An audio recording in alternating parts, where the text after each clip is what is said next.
ಇದ್ದಾರೆ. ನಾವೆಲ್ಲರೂ ಆಲಿಸೋಣ.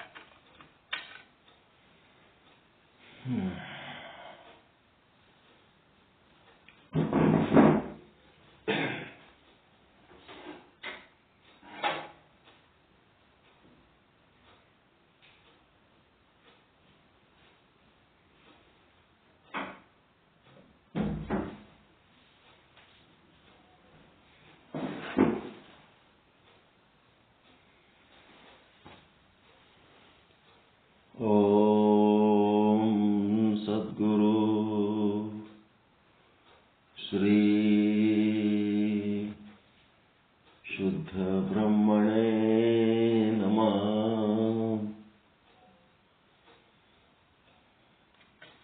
ಸಮಸ್ತ ಶುದ್ಧ ಬ್ರಹ್ಮ ಸ್ವರೂಪ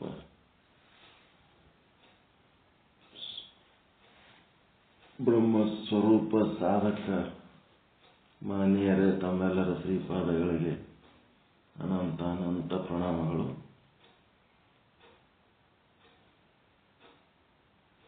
ಚಿನ್ಮಯ ಜ್ಞಾನಿ ಚನ್ನಬಸವೇಶ್ವರರ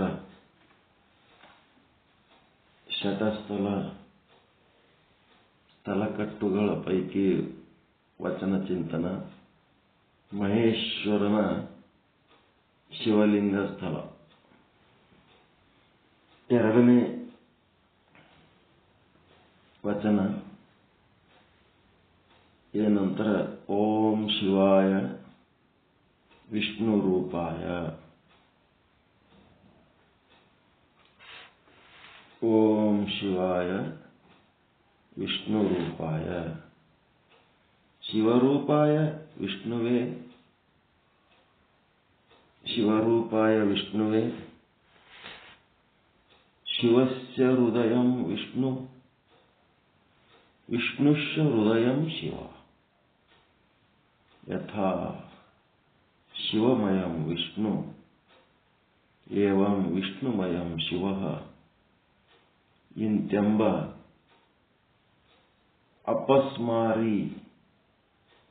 ಅಪಸ್ಮಾರಿ ನಭ ತತ್ವಗಳು ನೀವು ಕೇಳಿರೋ.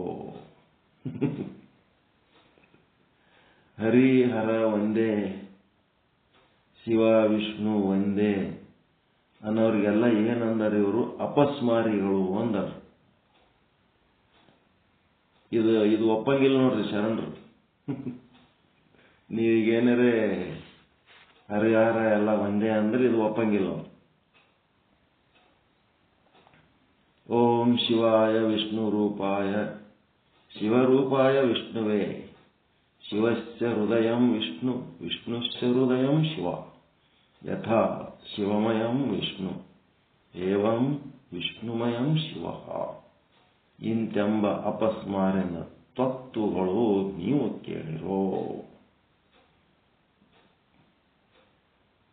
ಇದು ಶ್ರುತಿ. ಓಂ ಭುವ, ಓಂ ಭುವ, ಓಂ ಸ್ವಹ, ಓಂ ಮಹ, ಓಂ ಜನಃ, ಓಂ ಸತ್ಯಂ, ಓಂ ನಿತ್ಯಂ, ಓಂ ತತ್ಸವಿತುರ್ವರೆಣ್ಯಂ ಭರ್ಗೋ ದೇವಸ್ಯ ಧೀಮಹಿ ಧಿಯೋ ಯನ ಪ್ರಚೋದಯಾತ್. ಇಂತೆಂಬ ಶ್ರುತಿಗಳೊಳಗೆ ಆ ಶಬ್ದ ಉಳ್ಳೊಡೆ ತೋರಿರೋ ತತ್ವಗಳಿರ. ಹೀಗೆಂತೆಂದರಿಯಿರಿ, ಇನ್ನು ಮುಂದೆ ಆಚರಿಸಲರಿಯಿರಿ.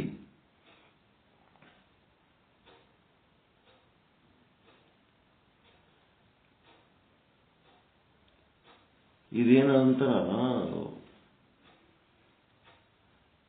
ಈ ಸತ್ ಚಿತ್ ಆನಂದ ನಿತ್ಯ ಪರಿಪೂರ್ಣವಾದಂಥ ಚೈತನ್ಯ ಅಂತ ಒಂದು ಏನದಲ್ಲ, ಅದು ಈ ಮಂತ್ರಗಳೊಳಗೆ ಇಲ್ಲ.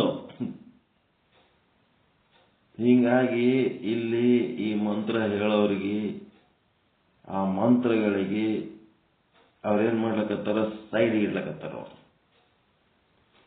ಸೈಡ್ಗಿಟ್ಟು ಮುಂದಿನ ವಚನದಾಗ ಅವರು ಪಂಚಾಕ್ಷರ ಪ್ರಣವ ಮಂತ್ರಗಳನ್ನ ಹೇಳಕತ್ತಾರ. ಇವು ಗಾಯತ್ರಿ ಮಂತ್ರ, ಓಂ ನಮೋ ನಾರಾಯಣಾಯ, ಮತ್ತೇನೇನದವಲ್ಲ ದ್ವಾದಶ ಮಂತ್ರ, ಆ ಎಲ್ಲ ಮಂತ್ರಗಳನ್ನ ಹೇಳೋದ್ರಿಂದ ಏನಾಗ್ತದ ಅಂತಂದ್ರೆ ನಿಮ್ಮ ಒಂದು ಶ್ರದ್ಧೆ ಹರಿದು ಹಂಚಿ ಹೋಗ್ತದ, ಸಾಧನೆಗೆ ಹಿನ್ನಡೆ ಆಗ್ತದ.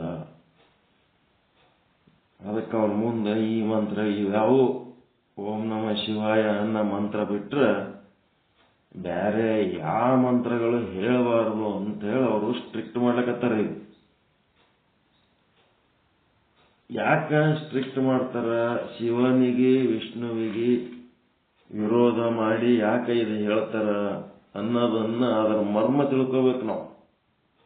ಆ ಮರ್ಮ ತಿಳ್ಕೊಳ್ಳೋದಿಲ್ಲಾರ್ದೆ ನಮ್ಗೆ ಸಮಸ್ಯೆ ಏನಾಗ್ತದಂದ್ರೆ 18 ಪುರಾಣಗಳಲ್ಲಿ ಶಿವ ಪುರಾಣ ಬರೆದವರು ವ್ಯಾಸ ಮಹರ್ಷಿಗಳೇ, ವಿಷ್ಣು ಪುರಾಣ ಬರೆದವರು ವ್ಯಾಸ ಮಹರ್ಷಿಗಳೇ.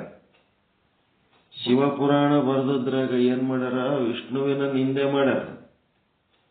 ವಿಷ್ಣು ಪುರಾಣದೊಳಗ ಶಿವನ ನಿಂದೆ ಮಾಡ್ಯಾರ. ಬರೆದವರು ಒಬ್ಬರೇ, ನಿಂದಕರು ಒಬ್ಬರೇ. ಆ ನಿಂದೆಯ ಉದ್ದೇಶ ಏನಂತಂದ್ರೆ ವಿಷ್ಣು ಭಕ್ತರಿಗೆ, ವೈಷ್ಣವರಿಗೆ ವಿಷ್ಣುವಿನ ಮೇಲೆ ಭಕ್ತಿ ಅಧಿಕವಾಗಲಿ ಅಂತ ಶಿವನಿಂದೆ ಮಾಡಿ ವಿಷ್ಣುವಿನ ಭಕ್ತಿ ಹೆಚ್ಚು ಮಾಡ್ಯಾರ. ಇಲ್ಲಿ ಏನ್ ಮಾಡ್ಯಾರ?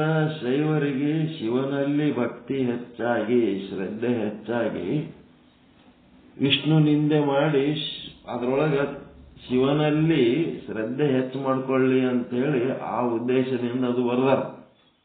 ನಿಂದೆಯ ಉದ್ದೇಶ ಸಹಿತ ಎಲ್ಲಾ ಟೈಮ್ನೊಳಗೆ ಕೆಟ್ಟದ್ದೇ ಇರಲ್ಲ. ಈಗ ಈ ರೀತಿ ನಿಂದೆ ಬರೆದವರಿಗೆ ನಿಂದಕರಿರಬೇಕು ಹಂದಿ ಅಂತೆ ಅಂತಾರಲ್ಲ, ಇಂಥ ಪೂಜ್ಯರಿಗೆ ಹಂಗ ಅನ್ಲಕ್ ಬರ್ತದೇನು? ಆ ನಿಂದೆ ಮಾಡೋದು ಸಹಿತ ಒಂದು ಒಳ್ಳೆ ಉದ್ದೇಶಕ್ಕೆ ನಿಂದೆ ಮಾಡ್ಯಾರ ಅವರು. ಶಿವನಲ್ಲಿ ಶಿವಭಕ್ತರ ಒಂದು ಶ್ರದ್ಧೆ, ವೈಷ್ಣವರಲ್ಲಿ ವಿಷ್ಣುವಿನ ಒಂದು ಶ್ರದ್ಧೆ ಹೆಚ್ಚು ಮಾಡೋದಕ್ಕೆ ಅವು ಪರಸ್ಪರ ನಿಂದೆ ಮಾಡ್ಯಾರ. ಅದನ್ನು ಬಿಟ್ಟು ನಾವು ಏನ್ ಮಾಡೀವಿ? ನಿಷ್ಠೆ ಹೆಚ್ಚು ಮಾಡ್ಕೊಳ್ಳೋದು ಬಿಟ್ಟು ವಿಷ್ಣು ನಿಂದೆ ಮಾಡ್ಕೊತ ಹೊಂಟೀವಿ ಶೈವರು. ಮತ್ತೆ ನಿಷ್ಠೆ ಹೆಚ್ಚು ಮಾಡ್ಕೊಳ್ಳೋದು ಬಿಟ್ಟು ವೈಷ್ಣವರು ಶಿವ ನಿಂದೆ ಮಾಡ್ಕೊತ ಹೊಂಟ್ರು. ಏನಾಗ್ಯದ? ತಿಳ್ಕೊಳ್ಳೋದ್ರಾಗ ತಪ್ಪಾಗ್ಯದ, ಅಲ್ಲಿ ಹೇಳಿದ್ರಾಗ ಏನ್ ತಪ್ಪಿಲ್ಲ. ಇಲ್ಲಿ ಚನ್ನಬಸವಣ್ಣವರು ಇವೆಲ್ಲ ಯಾಕೆ ಬೇರೆ ಬೇರೆ ವಚನಗಳನ್ನ ಏನ್ ಮಾಡಕತ್ತಾರ?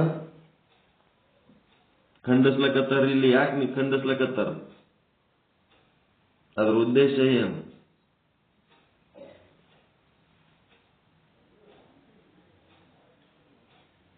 ಚನ್ನಬಸವಣ್ಣ ಅವರು ಬೇರೆ ವಚನ, ಬೇರೆ ಇವು ಮಂತ್ರಗಳನ್ನ ಖಂಡಿಸ್ಲಕತ್ತಾರ. ಅದ್ರ ಉದ್ದೇಶ ಏನು? ಯಾವ ಉದ್ದೇಶಕ್ಕೆ ಖಂಡಿಸ್ಲಕತ್ತಾರ ಅವರು?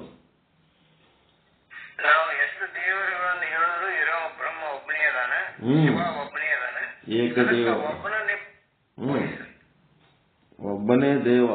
ಅವನ ಒಬ್ಬನು ಬಿಟ್ರೆ ಬೇರೆ ದೇವರಂತ ಅನ್ಬೇಡ್ರಿ. ಓಂ ನಮ ಶಿವಾಯ ಅನ್ನೋದು ಒಂದೇ ಮಂತ್ರ. ಆ ಒಂದೇ ಮಂತ್ರದೊಳಗೆ ನಿಷ್ಠೆ ಬೆಳೆಸುವರಿ. ಇಲ್ಲಿ ಮತ್ತ ಶ್ರೀ ಗುರು ಬಸವಲಿಂಗಾಯ ನಮಃ ಅಂತ ಒಂದು ಹೊಸ ಮಂತ್ರ ಮಾಡ್ಯಾರಲ್ಲ.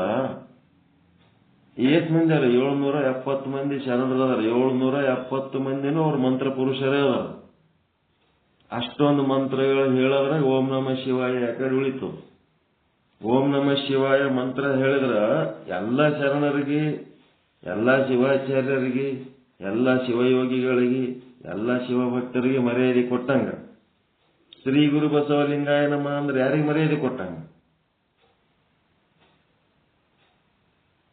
ಒಬ್ಬರಿಗೆ ಮರ್ಯಾದೆ ಕೊಟ್ಟಂಗ, ಎಲ್ಲರಿಗೆ ಕೊಟ್ಟಂಗ ಆಗ್ತದೇನು? ಒಬ್ಬ ಬಸವಣ್ಣಗೆ ಮರ್ಯಾದೆ ಕೊಟ್ರ ಎಲ್ಲ ಶರಣರು ಉಳಿದವ್ರು ಅವ್ರಕ್ಕಿಂತ ಜೋರಿದ್ದವ್ರು ಅದಾರ ಅಲ್ಲಿ.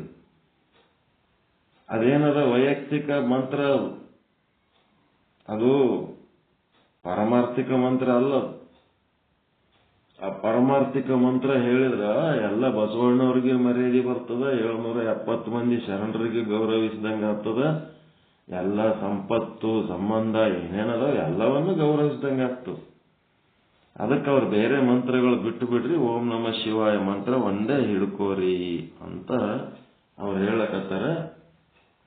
ಈ ಏನು ಮಂತ್ರಗಳು ಹೇಳ್ತೀವಿ, ಈ ಮಂತ್ರದೊಳಗ ಆ ಒಬ್ಬನೇ ದೇವರು ಗುರು ಲಿಂಗ ಜಂಗಮ ಅನ್ನಂತ ಒಂದು ದೈವ ಸ್ವರೂಪ ಅಖಂಡ ಬ್ರಹ್ಮ ಏನದಲ್ಲ, ಶಿವಾಯ ಬ್ರಹ್ಮಣೇ ನಮಃ. ಆ ಗುರು ಲಿಂಗ ಜಂಗಮ ಎನ್ನುವ ಪೂಜ್ಯ ವಸ್ತುಗಳ ಮೂಲಕ ನಾವು ಆ ಅಖಂಡ ಬ್ರಹ್ಮವನ್ನೇ ತಲುಪ್ತೀವಿ. ಅದರ ಅರ್ಥ ಈ ಶ್ಲೋಕದಾಗ ಅದಾವೇನಂತ ಕೇಳ್ತಾರ ಅವ್ರು.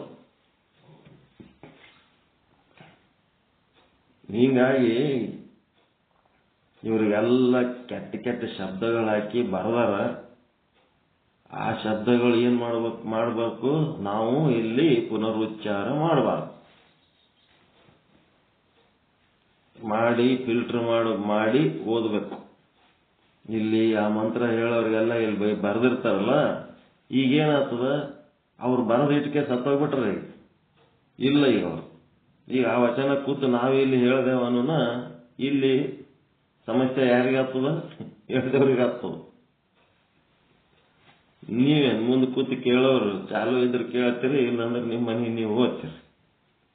ಇಲ್ಲಿ ಯಾರು ಬಾಯಿ ತೆಗೆದು ಹೇಳ್ತಿರ್ತೀವಲ್ಲ, ಯಾರೇ ನಾವೇ ಇರಲಿ ನೀವೇ ಇರಲಿ, ಬಾಯಿ ತೆಗೆದು ಹೇಳೋ ಟೈಮ್ನೊಳಗೆ ಏನು ಮಾಡ್ಬೇಕು, ಫಿಲ್ಟರ್ ಮಾಡಿ ಹೇಳ್ಬೇಕು. ಯಾರಿಗಾರು ಬೈಗುಳುಗಳು ಅವು ಇದ್ದು ಅಂತಂದ್ರೆ ಏನು ಮಾಡ್ಬೇಕು, ಅವು ಹೇಳಕ್ ಹೋಗ್ಬಾರ್ದು. ಇಂತೆಂಬ ಶ್ರುತಿಯೊಳಗೆ ಈ ಎಲ್ಲ ಮಂತ್ರದೊಳಗೆ ಆ ಶಬ್ದ ಉಳ್ಳೊಡೆ ತೋರಿರೋ ತತ್ವಗಳಿರೋ. ಆ ಶಬ್ದ ಅಂದ್ರೆ ಸತ್ತು ಚಿತ್ತಾನಂದ ನಿತ್ಯ ಪರಿಪೂರ್ಣ ಬ್ರಹ್ಮ ಏನವನ ಆ ಶಿವ ಅದನ್ನೇನು ನೋಡ್ರಿ ಈ ಮಂತ್ರದಾಗ, ಎಲ್ಲರೂ ಹುಡುಕಿದ್ರೆ ಸಿಗ್ತಾನೇನು ಅಂತೇಳಿ ಇಂಥವ್ರಿಗೆ ಏನನ್ಲಪ್ಪ, ಎಂತ ಜನ ಇವು ದೇಶದಾಗ ಏನೇನೋ ದೇವರು ಮಾಡ್ಕೊಂಡು ಏನೇನೋ ಪೂಜೆ ಮಾಡ್ಕೊಂಡು ಕುಂತಾರಲ್ಲ ಇವರು ಅಂತೇಳಿ ಬಹುದೇವೋಪಾಸನೆಯನ್ನ ಖಂಡನೆ ಮಾಡ್ಲಕತ್ತಾರ.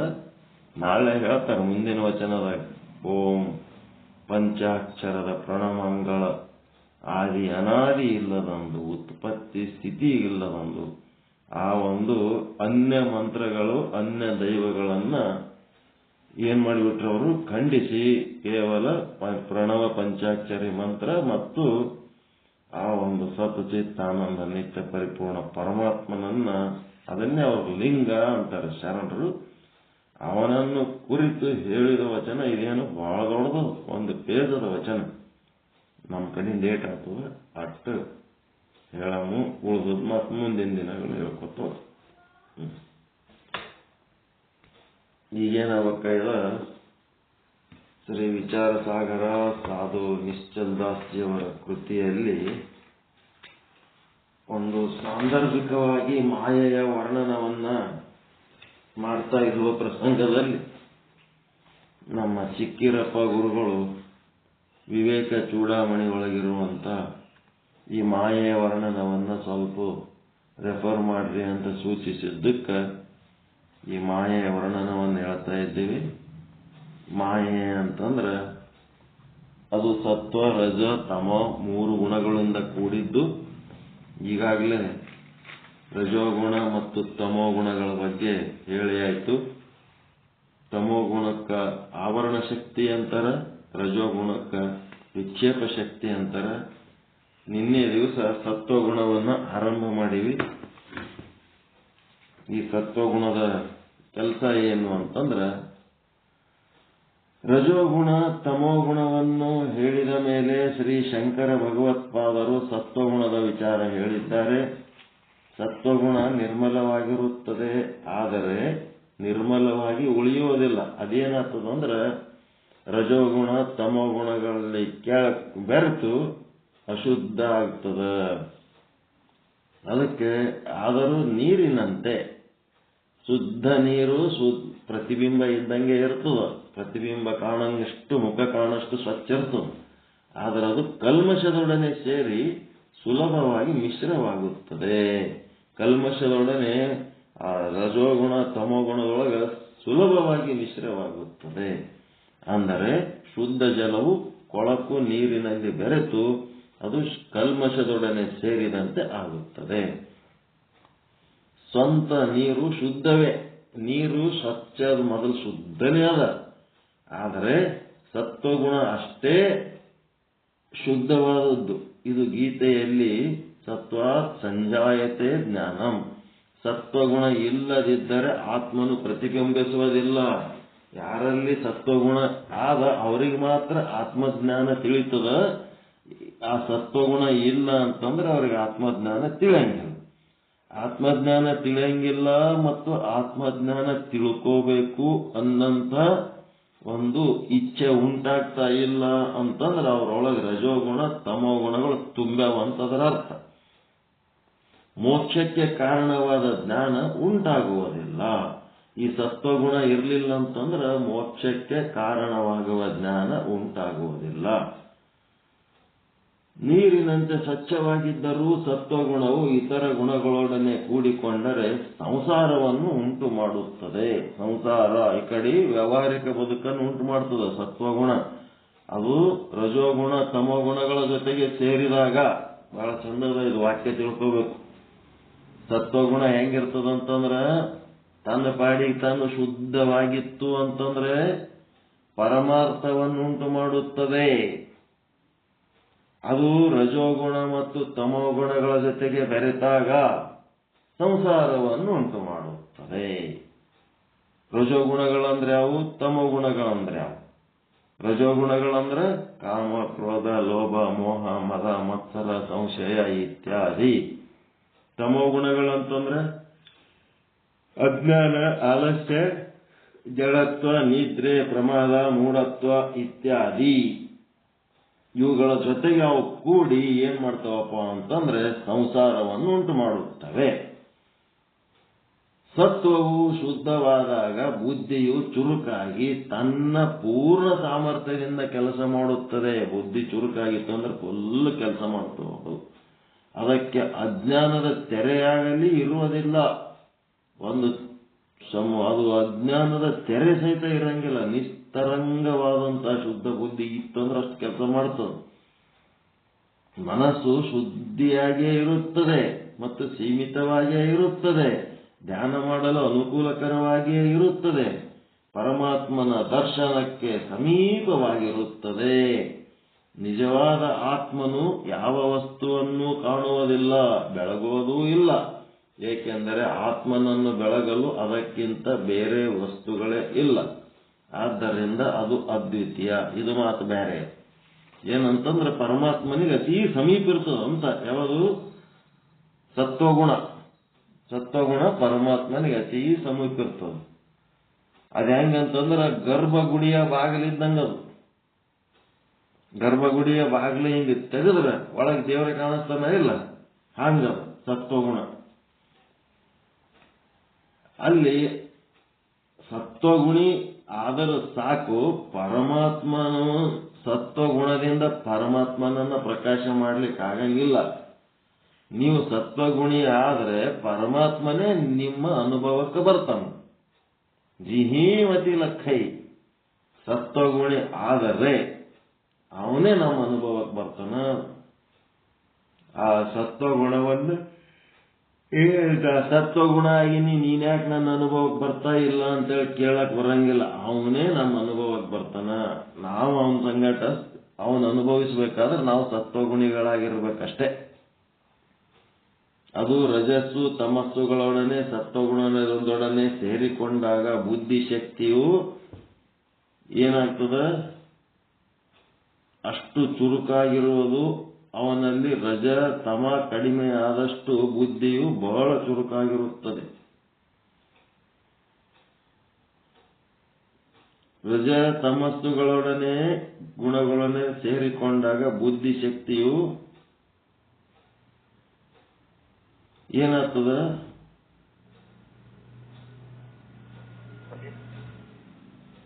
ಅಷ್ಟು ಚುರುಕಾಗಿರೋದು. ಅಷ್ಟು ಅಂದ್ರೆ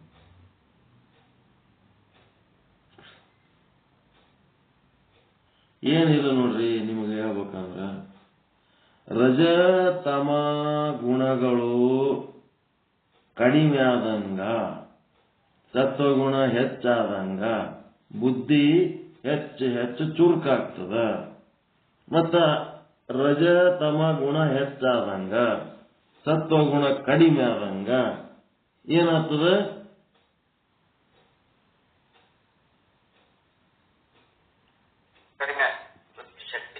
ಕಡಿಮೆ. ಇಷ್ಟೇ. ಅಲ್ಲೇನೋ ಬರೆಯವರ ತಪ್ಪಾಗ್ಯಾವ. ಬುದ್ಧಿ ಜಾಗ್ರತ. ಬುದ್ಧಿ ತನ್ನ ಪೂರ್ಣ ಸಾಮರ್ಥ್ಯ ಇದು ಮಾಡ್ತದೆ, ವ್ಯಕ್ತಪಡಿಸ್ತದೆ.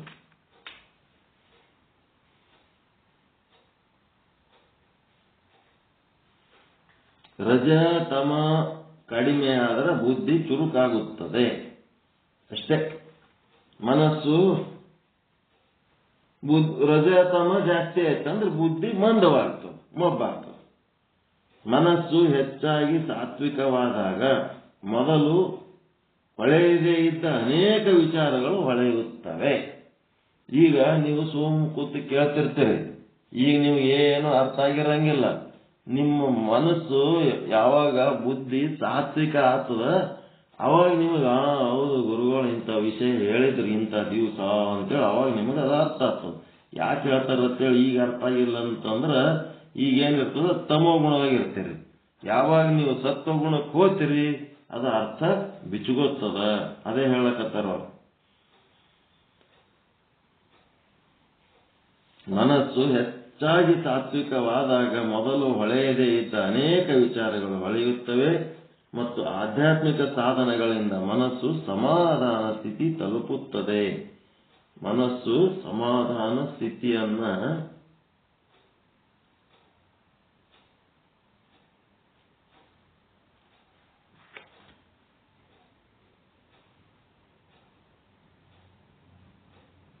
ತೀಕ್ಷ್ಣ, ಪ್ರಾಣಶಕ್ತಿ ತೀಕ್ಷ್ಣ. ಸದ್ಗುಣಗಳು ಉತ್ತಮವಾಗಿ ಮೋಕ್ಷ ಸಾಧನೆಯ ಮಾರ್ಗ ದೊರೆಯುತ್ತದೆ. ಎಲ್ಲ ಕಾರಣಗಳಿಂದ ಮನುಷ್ಯನ ಮನಸ್ಸಿನ ಏಕಾಗ್ರತೆ ಹೆಚ್ಚಾಗುತ್ತದೆ, ಅವನ ಗ್ರಹಣ ಶಕ್ತಿ ಸೂಕ್ಷ್ಮವಾಗುತ್ತದೆ. ಇದು ಏನು ಶಬ್ದಗಳು ಬಳಸ್ಯಾರ ಅವು ಶಬ್ದಗಳು ಸರಿಗಿಲ್ಲ, ವಿಶ್ಲೇಷಣೆಯ ಶಬ್ದಗಳು ಸರಿಗಿಲ್ಲ. ಏನಾಗ್ತದ? ಸಾತ್ವಿಕವಾದಾಗ ಮೊದಲು ಹೊಳೆಯದೇ ಇದ್ದ ಅನೇಕ ವಿಚಾರಗಳು ಹೊಳೆಯುತ್ತವೆ. ಮತ್ತೇನಾಗ್ತದ? ಆಧ್ಯಾತ್ಮಿಕ ಸಾಧನಗಳಿಂದ ಮನಸ್ಸು ಸಮಾಧಾನ ಸ್ಥಿತಿಯನ್ನ ಮುಚ್ಚುತ್ತದೆ ಅಂತ. ಏನಂಗಂದ್ರೆ ಮನಸ್ಸು ಸಮಾಧಾನ ಸ್ಥಿತಿ ಮುಚ್ಚುತ್ತದಂದ್ರೆ ಅದು ಶಾಂತಿ. ಆದಷ್ಟು ಆತ್ಮನ ಪ್ರತಿಬಿಂಬ ಪ್ರಕಾಶ ಹೆಚ್ಚಾಗುತ್ತದೆ. ಮನಸ್ಸು ಏನಾಗ್ತದ? ಮರೆ ಹಾಕೋತ್ ಹೋಗಿ ಆತ್ಮನ ಪ್ರಕಾಶ ಹೆಚ್ಚಾಗ್ತದ. ಇದು ತಿಳ್ಕೊಬೇಕು ನೀವು. ಅದು ಇಲ್ಲದಂಗೆ ಹಾಕೋತ್ ಹೋಗ್ತದಲ್ರಿ. ಜ್ಞಾನ ಬಂದಂಗೆಲ್ಲ ಮನಸ್ಸು ಅಂತಃಕರಣ ನಾಶ ಹಾಕೋತ್ ಹೋಗ್ತದ, ಅಜ್ಞಾನ ನಾಶ ಕರಕೋತ್ ಹೋಗ್ತದ. ಮನಸ್ಸು ಲಯ ಹಾಕೋತ್ ಹೋದಂಗ ಆತ್ಮಜ್ಞಾನದ ಪ್ರಕಾಶ ಹೆಚ್ಚಾಕೋತ್ ಹೋಗ್ತದ. ಇದೇ ಹೇಳ್ಬೇಕಂತ ಅವ್ರೇನೋ ಮುಚ್ಚುತ್ತದೆ ತೆರೆಯುತ್ತದೆ ಅಂತ ಹೇಳಕತ್ತಾರ. ಗ್ರಹಣ ಶಕ್ತಿ ತೀಕ್ಷ್ಣವಾಗುತ್ತದೆ. ಸದ್ಗುಣಗಳು ಉತ್ತಮವಾಗಿ ಮೋಕ್ಷ ಸಾಧನೆಯ ಮಾರ್ಗ ಉತ್ತಮವಾಗುತ್ತದೆ. ಸದ್ಗುಣಗಳು ಅದಾವ, ಆದ್ರ ಅವು ಏನದಾವ? ಎಲ್ಲರ ಬಳಿ ಸದ್ಗುಣಗಳು ಅದಾವ. ಅವು ರೂಢಿ ಒಳಗಿಲ್ಲ, ಅವು ಒಂಥರ ನಿವೃತ್ತಿ ಸ್ಥಿತಿ ಒಳಗದಾವ. ಆ ಸದ್ಗುಣಗಳೇನಾಗ್ತಾವ? ಆಕ್ಟಿವೇಟ್ ಆಗ್ತಾವ. ನಮ್ಮದು ಸತ್ವಗುಣ ಜಾಸ್ತಿ ಆಯ್ತು ಅಂತಂದ್ರೆ ಸತ್ವಗುಣಗಳೇನಾಗ್ತಾವ? ಎನರ್ಜೈಸ್ ಆಗ್ತಾವ, ಅಂತರ ಕಾರ್ಯೋನ್ಮುಖ ಆಗ್ತಾವ. ಮತ್ತೆ ಆತ್ಮಶಕ್ತಿಯ ವಿಚಾರಗಳು ಹೆಚ್ಚಾಗ್ತಾವ, ಹೊರಹೊಮ್ಮಲಕತ್ತಿ ಬಿಡ್ತಾವ. ಸದ್ಗುಣಗಳು ಉತ್ತಮವಾಗಿ ಮೋಕ್ಷ ಸಾಧನೆಯ ಮಾರ್ಗ ಉತ್ತಮವಾಗುತ್ತದೆ. ಈ ಎಲ್ಲಾ ಕಾರಣಗಳಿಂದ ಮನುಷ್ಯನ ಮನಸ್ಸಿಗೆ ಏಕಾಗ್ರತೆ ಹೆಚ್ಚಾಗುತ್ತದೆ. ಒಟ್ಟ ಲಕ್ಷ್ಯ ಕಂಪ್ಲೀಟ್ ಅದ್ರ ಕಡೆನೇ ಇರಂಗಾಗಬೇಕು. ಏಕಾಗ್ರತೆಯನ್ನ ಒಂದ್ ಕಡೆ ಸುಮ್ಮ ಕೂತಿಕೆ ಮೂಗು ಮುಸ್ ಮಾಡ್ಕೊತ್ ಕೂತು ಒಂದ್ ಕಡೆ ಏನೋ ಧ್ಯಾನ ಮಾಡ್ಲಿಕ್ಕತ್ತೀನಿ, ಅದು ಏಕಾಗ್ರತೆ ಅಲ್ಲ.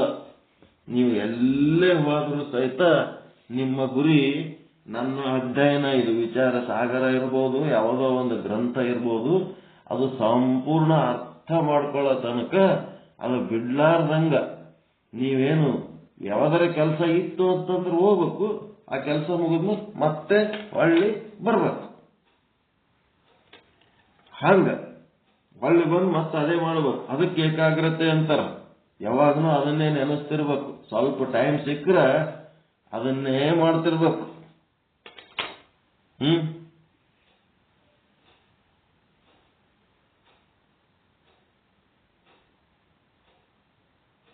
ಡೈನಿಂಗ್ ಟೇಬಲ್ಗೆ ಹೋಗಿ ಕೂತಾಗ ಗೊತ್ತಾಗ್ತದೆ ನಿಮಗೆ. ಇಲ್ಲಿ ನಮ್ಮ ಮನ್ಯಾಗ ಕುಂತೋಗ್ತಾವೆ ಕರೆದಿರ್ತಾರೆ, ಹೋಗಿ ಕೂತಿರ್ತೀವಿ.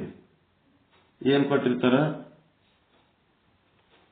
ಅದಕ್ಕೆ ಉಣೋದ್ರಾಗ ತಿನ್ನೋದ್ರಾಗ ಏನಾರ ತಡ ಆಯ್ತಂದ್ರೆ ಮತ್ತೆ ಬಂದು ಇಲ್ಲಿ ಕೂತ್ಬಿಟ್ಟಿರ್ತೀವಿ. ಇದೇ ಅವ್ರಿಗೆ ಬೇಜಾರು ಮನ್ಯಾಗ.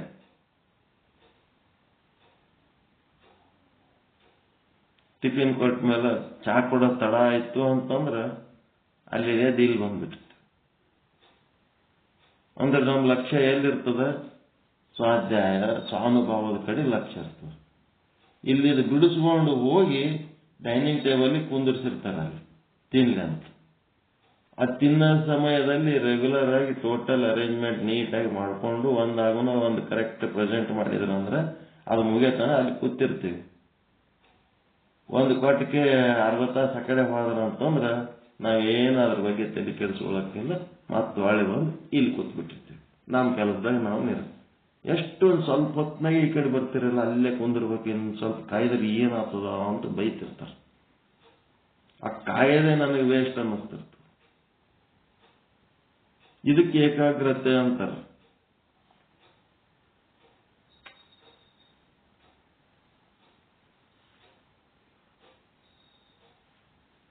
ಜೈಲ್ನಾಗ ಬಿದ್ದವನಿಗೆ ಜಡ್ ಆಯ್ತಂತಂದ್ರೆ ಏನ್ ಮಾಡ್ತಾರ? ದವಾಖಾನೆ ಕರ್ಕೊಂಡು ಹೋಗ್ತಾರ ಇಲ್ರಿ? ದವಾಖಾನೆ ಕರ್ಕೊಂಡು ಟ್ರೀಟ್ಮೆಂಟ್ ಕೊಡಿಸಿದ್ರೆ ಮತ್ತೆ ಎಲ್ಲಿ ಕರ್ಕೊಂಡು ಹೋಗ್ತಾರ? ಅವ್ನ ಮನೆಗೆ ಕರ್ಕೊಂಡು ಹೋಗ್ತಾರ? ಎಲ್ಲಿ ಕರ್ಕೊಂಡು ಹೋಗ್ತಾರ? ಮತ್ತೆ ಅವಳು ಜೈಲ್ನಾಗ ಕುಂದಿರ್ತಾರ ತಂದ. ಹಂಗ ಜೈಲ್ನಾಗ ಇದ್ದಾಗ ಹೆಂಗಿರ್ತಾನ ಅದೇ ರೀತಿ ಇಲ್ಲಿ ಪಾರಮಾರ್ಥಿಕ ಜೈಲು ವಾಸ ಅನುಭವಿಸ್ಬೇಕು ನಾವು. ಏನಾರ ಕೆಲ್ಸ ಇದ್ದಾಗ ಹೋಗ್ಬೇಕು, ಮತ್ತೆ ಹೊಳ್ಳಿ ಬಂದು ಈ ಜೈಲ್ನಾಗ ಇದ್ದಂಗೆ ಇರ್ಬೇಕು. ಈ ಜೈಲು ಬಹಳ ಮುಖ್ಯ ಅದ. ಇಲ್ಲೇ ಇರ್ಬೇಕು, ಇದೇ ಮಾಡ್ಕೊತಿರ್ಬೇಕು. ಎಲ್ಲಿ ಹೋಗ್ಬಾರ್ದು, ಎಲ್ಲಿ ಬರಬಾರ್ದು, ಏನು ಮಾಡಬಾರ್ದು. ಯಾಕೆ ಬರಲ್ಲ, ಎಲ್ಲಿ ಯಾಕೆ ತಿರುಗಾಡಂಗಿಲ್ಲ, ಹೊರಗೆ ಯಾಕೆ, ಎಲ್ಲರೂ ಹೋಗಿ ಬಂದ್ರೆ ಒಂದು ವಾರ ಆರೋಗ್ಯ ಸರಿಗಿರಂಗಿಲ್ಲ. ಮತ್ತೆ ಊಟ ಅವು ಎಲ್ಲ ನಮ್ಮ ಇದ್ರ ಪ್ರಕಾರ ಎಲ್ಲಿ ಹೋದ್ರೂ ಏನೂ ಆಗಂಗಿಲ್ಲ. ಎಲ್ಲರೂ ಬೇಕಾದಷ್ಟು ಕಾಳಜಿ ಮಾಡ್ತಾರ, ಆದ್ರೂ ಫರಕ್ ಬೀಳವೆ. ಅವೆಲ್ಲ ಯಾವಕ್ಕೆ ಸುಮ್ಮನೆ ಇನ್ನೊಬ್ಬರಿಗೆ ತೊಂದರೆ ಕೊಡೋದು, ಎಲ್ಲರ ಯಾಕೆ ಹೋಗ್ಬೇಕು? ಸುಮ್ಮನೆ ನಮ್ಮದ್ರೆ ನಾವು ಇದು ಮಾಡ್ಕೊತೇನೆ ಕುಂತೀವಿ. ಇದಕ್ಕಿಂತ ಹೆಚ್ಚಿನ ಆನಂದ ಎಲ್ಲಿ ಹೋದ್ರೂ ಇಲ್ಲ. ಇದೇ ಕಾನ್ಸಂಟ್ರೇಷನ್. ಯಾವುದೋ ಒಂದು ಗುರಿ ಇಟ್ಕೊಂಡಿರಿ, ಆ ಗುರಿ ಮುಟ್ಟೋ ತನಕ ನಾವು ನಿರಂತರವಾಗಿ ಅದರ ಕಡೆನೇ ಲಕ್ಷ್ಯ ಇರ್ಬೇಕು. ಬೇರೆ ಕೆಲಸ ಇದ್ದಾಗ ಹೋಗ್ಬೇಕು, ಬೇಡ ಅಂತ ಅಲ್ಲ, ಹೋಗ್ಬೇಕು. ಒಳ್ಳೆ ಬಂದ ಕೂಡ್ಲೇನೆ ಇಮಿಡಿಯೇಟ್ ಮತ್ತೆ ಇದ್ರಾಗ ಮುಳುಗಿರ್ಬೇಕು. ಹಂಗಾದ್ರೆ ಕೆಲಸ ಆತವ. ಕರೆದರತ್ತೇಳಕ್ಕೆ ಬಿಟ್ಟು ಎದ್ದು ಹೋದ್ರ ಜಪ ಮಾಡೋ ಟೈಮ್ನಾಗ ಯಾವನೋ ಸಾಲ ಕೊಡೋ ಬಂದು ರೊಕ್ಕ ಕೊಟ್ಟು ಅಂತಂದ್ರೆ ಸಾಲ ವಸೂಲಿಗೆ ಎತ್ತೇಳಕ್ಕೆ ಬಡ ಬಡ ಎದ್ದು ಹೋಗ್ಬಿಟ್ರೆ ಅದು ಜಪ ಮಾಡೋದು ಅಂತಾರೇನೋ. ಜಪ ಕೆಲಸ ಇದ್ದಾಗ ಹೋಗ್ಬೇಕು, ಮತ್ತೆ ಹೊಳ್ಳಿ ಬಂದು ಜಪ ಮಾಡ್ಕೊತಿರ್ಬೇಕು. ಹಂಗಿದ್ದಾಗೆ ಅದರ ಆನಂದ ಉಂಟಾಗದು. ಅದಕ್ಕೆ ಏಕಾಗ್ರತೆ ಹೆಚ್ಚುತ್ತದೆ. ಯಾವಾಗ? ಸತ್ವಗುಣ. ಈಗ ನಮಗೆ ಏಕಾಗ್ರತೆ ಇದೇ ಕೆಲಸದ ಮೇಲೆ ನಮ್ಮ ಲಕ್ಷ್ಯ ಇದೇ ಮಾಡಬೇಕು ಅಂತ ನಾವು ಲಕ್ಷ್ಯ ವಹಿಸ್ಲಕತ್ತೀವಿ, ನಮಗೆ ಇದೇ ಮಾಡ್ಲಕ್ ಮನಸ್ಸು ಬರ್ಲಕತ್ತದಂದ್ರೆ ಅದರ ಅರ್ಥ ಏನು? ನಮ್ಮ ಅಂತಃಕರಣದೊಳಗೆ ಸತ್ವಗುಣ ಜಾಸ್ತಿ ಆದ ಅಂತ. ಗುರುಗಳು ಹೇಳಿದ್ದು ಚೆನ್ನಾಗಿ ಅರ್ಥ ಆಗ್ಲಕತ್ತದಂದ್ರ ನಮ್ಮ ಅಂತಃಕರಣದೊಳಗ ಸತ್ವಗುಣ ಜಾಸ್ತಿ ಆದ ಅಂತ. ಗುರುಗಳು ಏನಾರ ಕೇಳಿದ್ದಕ್ಕ ಉತ್ತರ ಕೊಡ್ಲಕ್ಕ ಸರಿಯಾಗಿ ಬರ್ಲಕತ್ತದ, ಕೊಡ್ಬೇಕನ್ನ ಮನಸ್ಸು ಬರ್ಲಕತ್ತದ ಅಂದ್ರೆ ನಮ್ಮ ಅಂತಃಕರಣದೊಳಗ ಸತ್ವಗುಣ ಜಾಸ್ತಿ ಆದ ಅಂತ. ಗುರುಗಳು ಹೇಳಿದ್ರ ಕೇಳಕ್ಕೂ ಬರಲ್ದು, ಕೇಳಿದ್ರ ಹೇಳಕ್ಕೂ ಬರಲ್ದು. ಏನ್ ಮಾಡ್ಬೇಕು? ಸುಮ್ ಕೂತೀವಿ ಅಂತಂದ್ರೆ ಸತ್ವಗುಣ ಕಡಿಮೆ ಆಗ್ಯದ, ರಜೋಗುಣ ತಮೋಗುಣ ಜಾಸ್ತಿ ಆಗ್ಯದ ಅಂತ. ಇದನ್ನು ತಿಳ್ಕೋಬೇಕು. ಅದಕ್ಕೆ ಗ್ರಹಣ ಶಕ್ತಿ ತೀಕ್ಷ್ಣವಾಗುತ್ತದೆ, ಸದ್ಗುಣಗಳು ಉತ್ತಮವಾಗುತ್ತವೆ, ಮೋಕ್ಷ ಸಾಧನೆ ಮಾರ್ಗ ಉತ್ತಮವಾಗುತ್ತದೆ. ಎಲ್ಲ ಕಾರಣಗಳಿಂದ ಮನುಷ್ಯನ ಮನಸ್ಸಿನ ಏಕಾಗ್ರತೆ ಹೆಚ್ಚಾಗುತ್ತದೆ. ಏಕಾಗ್ರತೆ ಹೆಚ್ಚಾಗ್ತದೆ. ಯಾಕೆ ಏಕಾಗ್ರತೆ ಹೆಚ್ಚಾಗ್ತದಂದ್ರ ಅಲ್ಲಿ ಎಲ್ಲ ಸುಖಕ್ಕಿಂತ ಹೆಚ್ಚು ಸುಖ ಅಲ್ಲಿ ಆದ ಅನ್ನೋದಕ್ಕೆ ಏಕಾಗ್ರತೆ ಹೆಚ್ಚ. ಸುಖ ಇಲ್ಲ ಅಂದ್ರೆ ಅದಕ್ಕೆ ಏಕಾಗ್ರತೆ ಹೆಚ್ಚಾಯ್ತು. ಸುಖನೇ ಇಲ್ಲ ಅಂತಂದ್ರೆ ಅಲ್ಲಿ ಹೆಚ್ಚಿಗೆ ಆನಂದ ಇದ್ದುದಕ್ಕೆ ಏಕಾಗ್ರತೆ ಹೆಚ್ಚಾಗ್ತದೆ. ಅವನ ಗ್ರಹಣ ಶಕ್ತಿ ಸೂಕ್ಷ್ಮವಾಗುತ್ತದೆ. ಆಗ ಅವನಲ್ಲಿ ಒಂದು ವಿಧವಾದ ಅತೀಂದ್ರಿಯ ಶಕ್ತಿ ಹುಟ್ಟುತ್ತದೆ. ಅದನ್ನೇ ಜ್ಞಾನಚಕ್ಷು, ದಿವ್ಯ ಜ್ಞಾನ, ಅಂತರ್ದೃಷ್ಟಿ ಎಂದು ಕರೆಯುತ್ತಾರೆ. ಈ ಶಬ್ದಗಳು ಏನ್ ಬರೀತಾರ, ಅವನ ಗ್ರಹಣ ಶಕ್ತಿ ಸೂಕ್ಷ್ಮವಾಗುತ್ತದೆ. ಸೂಕ್ಷ್ಮವಾಗಿ ಏನಾಗ್ತದಂದ್ರ ಚಲೋದು ಕೆಟ್ಟದ್ದು ಎಲ್ಲವನ್ನು ಗ್ರಹಣ ಮಾಡುವಂತ ಶಕ್ತಿ ಇರಂಗಿಲ್ಲ. ಒಳ್ಳೇದಿದ್ರೆ ಗ್ರಹಣ ಮಾಡ್ತಾನ, ಕೆಟ್ಟದ್ದಿತ್ತಂತಂದ್ರ ಅದನ್ನ ಫಿಲ್ಟರ್ ಮಾಡ್ತಾನ, ಸೂಕ್ಷ್ಮ ಆಗಿಬಿಡ್ತಾನ, ಪೂರ್ತಿ ಸೂಕ್ಷ್ಮ. ಅದಕ್ಕೆ ಅವನಿಗೆ ಯಾವುದೇ ಹಿಂಗೆ ಕೆಟ್ಟದ್ದು ತಡ್ಕೊಳ್ಳೋಂಥ ಶಕ್ತಿ ಇರಂಗಿಲ್ಲ. ಅದಕ್ಕೇನಂತಾರ, ಆ ರೀತಿಯಾಗಿ ಸೂಕ್ಷ್ಮ ದೃಷ್ಟಿಯಿಂದ ಅವನು ಗ್ರಹಿಸುವಂತ ಒಂದು ಶಕ್ತಿ ಬಂದಾಗ ಅದಕ್ಕೆ ಜ್ಞಾನ ಚಕ್ಷು, ದಿವ್ಯ ಚಕ್ಷು ಅಂತಾರ. ಅದಕ್ಕೆ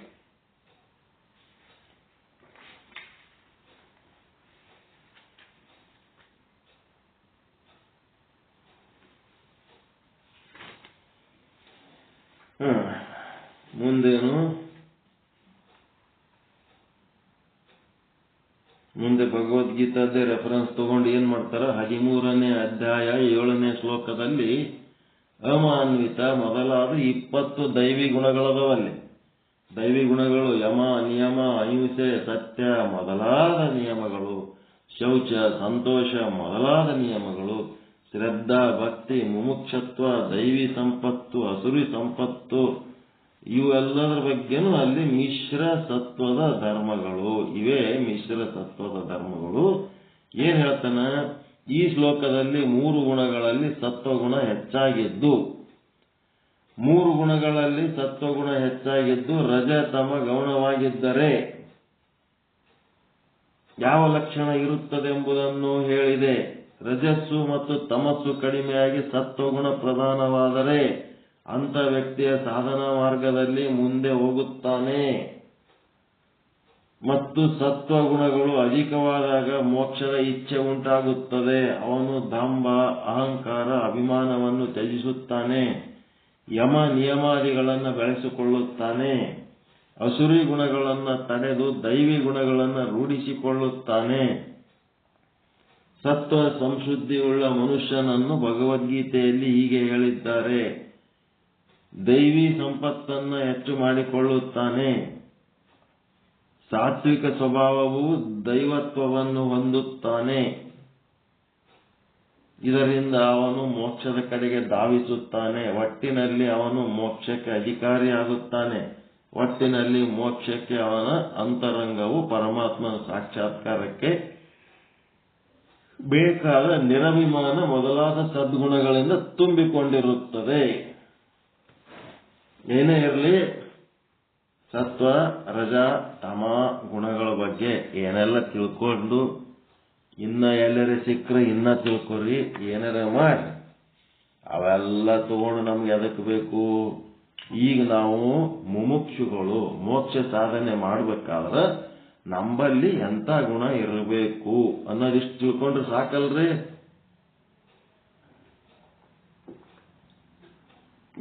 ಇಡೀ ಜಗತ್ತಿನ ತುಂಬ ಮಾಯೆ ಅದ. ಇಡೀ ಜಗತ್ತಿನ ತುಂಬ ಸತ್ವಗುಣ, ರಜೋಗುಣ, ತಮೋಗುಣಗಳನ್ನ ಎಲ್ಲಾ ಕಡೆ ಗುರುತಿಸ್ಕೋತ ನಮ್ಮೊಳಗಿನ ಸತ್ವ, ರಜ, ತಮೋ ಗುಣಗಳನ್ನ ಗುರುತಿಸ್ಕೋತ ಇದು ಸತ್ವಗುಣ, ಇದು ರಜೋಗುಣ, ಇದು ತಮೋ ಗುಣ ಅನ್ಕೋತ ಕುಂದ್ರೋದಕ್ಕಿಂತ ಈಗೇನಾಗಬೇಕಾಗ್ಯದಂದ್ರ ನಮ್ಮಲ್ಲಿ ಎಂಥ ಗುಣಗಳು ಇರಬೇಕು ಅನ್ನೋಂಥದ್ದು ಇದೇ ವಿವೇಕ ಚೂಡಾಮಣಿ ಒಳಗೆ ಹೇಳ್ತಾರ. ಇದಿಷ್ಟು ಹೇಳಿದ ಮೇಲೆ ನಾವೇನ್ ಮಾಡಮು, ಇದನ್ನ ಇಲ್ಲೇ ಬಿಟ್ಬಿಡೋಣ. ಬಿಟ್ಟು ಮತ್ತೆ ವಿಚಾರ ಸಾಗರಕ್ಕೆ ಹೋಗೋಣ. ಏನಿರ್ಬೇಕಪ್ಪ? ಮುಮುಕ್ಷುವಿನಲ್ಲಿ ಇರಬೇಕಾದ ಸತ್ವಗುಣಗಳು. 119ನೇ ಶ್ಲೋಕ. ವಿಶುದ್ಧ ಸತ್ವಸ್ಯ ಗುಣಾಃ ಪ್ರಸಾದಃ ಸ್ವಾತ್ಮಾನುಭೂತಿಃ ಪರಮಾ ಪ್ರಶಾಂತಿಃ ತೃಪ್ತಿಃ ಪ್ರಹುರ್ಷ ಪ್ರಹರ್ಷ ಪರಮಾತ್ಮ ನಿಷ್ಠಾ ಯಮ ಸದಾನಂದ ರಸಂ ಸಂವೃಚ್ಛತಿ. ಏನಿಂಗಂದ್ರೆ ಮುಮುಕ್ಷುವಿನಲ್ಲಿ ಏನೇನು ಗುಣಗಳಿರಬೇಕು? ಮನಸ್ಸಿನ ಪ್ರಸನ್ನತೆ, ಆತ್ಮಾನುಭವ, ಪರಮಶಾಂತಿ, ತೃಪ್ತಿ, ಆಹ್ಲಾದ, ಯಾವಾಗಲೂ ಆನಂದ ರಸವನ್ನು ಹೊಂದಿಸುವ ಪರಮಾತ್ಮ ನಿಷ್ಠೆ, ಇವು ರಜಸ್ಸು ಮತ್ತು ತಮಸ್ಸು ಇವುಗಳಿಂದ ಮಿಶ್ರವಾದ ವಿಶುದ್ಧ ಸತ್ವಗುಣಗಳು. ರಜೋ ತಮ ಸೇರಿದ್ರೂ ಸಹಿತ ಇವು ಕೆಲವೊಂದು ವಿಶೇಷ ಗುಣಗಳದಾವೆ. ಯಾವುವು? ಯಾರು ಶುದ್ಧ ಸತ್ವದಿಂದ ಕೂಡಿರುತ್ತಾರೋ ಅವನನ್ನು ಯಾವ ದುಃಖವು ಎಂದಿಗೂ ಶೋಕಿಸಲಾರದು. ಅವನು ಆ ಸ್ಥಿತಿಯನ್ನು ಮುಟ್ಟಿದ ಮೇಲೆ ಹಿಂತಿರುಗಿ ಬರಲಾರನು. ಅವನ ಅನುಭವವು ಹೀಗೆ ಇರುತ್ತದೆ. ಏನಿರ್ತದ?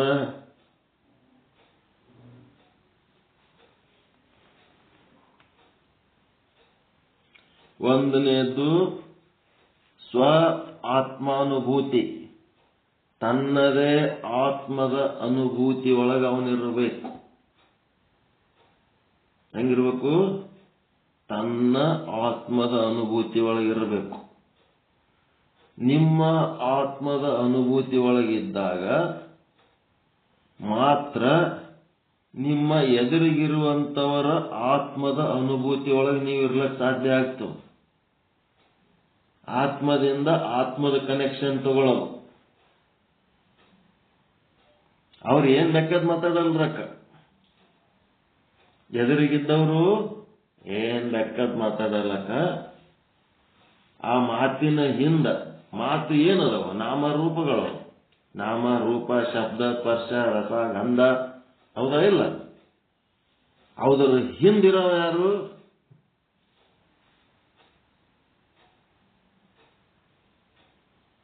ಶಬ್ದ, ಸ್ಪರ್ಶ, ರೂಪ, ರಸ, ಗಂಧ, ನಾಮ ಏನದವಲ್ಲ ಅವಕ್ಕೆಲ್ಲ ಆಧಾರ ಆದವನು ಯಾರು?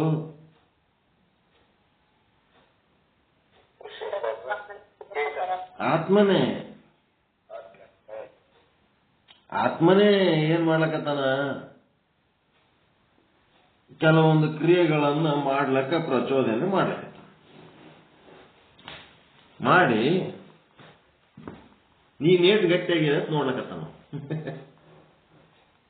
ಇನ್ನೊಬ್ಬರ ಕಡೆಯಿಂದ ಪರಮಾತ್ಮ ಬಯಸಿ ನೀನೇಟ್ ಗಟ್ಟಿಯಾಗಿದೆ ಚೆಕ್ ಮಾಡ್ಲಕತ್ತಾನ. ಅವ ಬಂದು ಬೈದ ಅಂತಂದಾಗ ಆ ಶಬ್ದದ ಹಿಂದಿರವ ಯಾರು?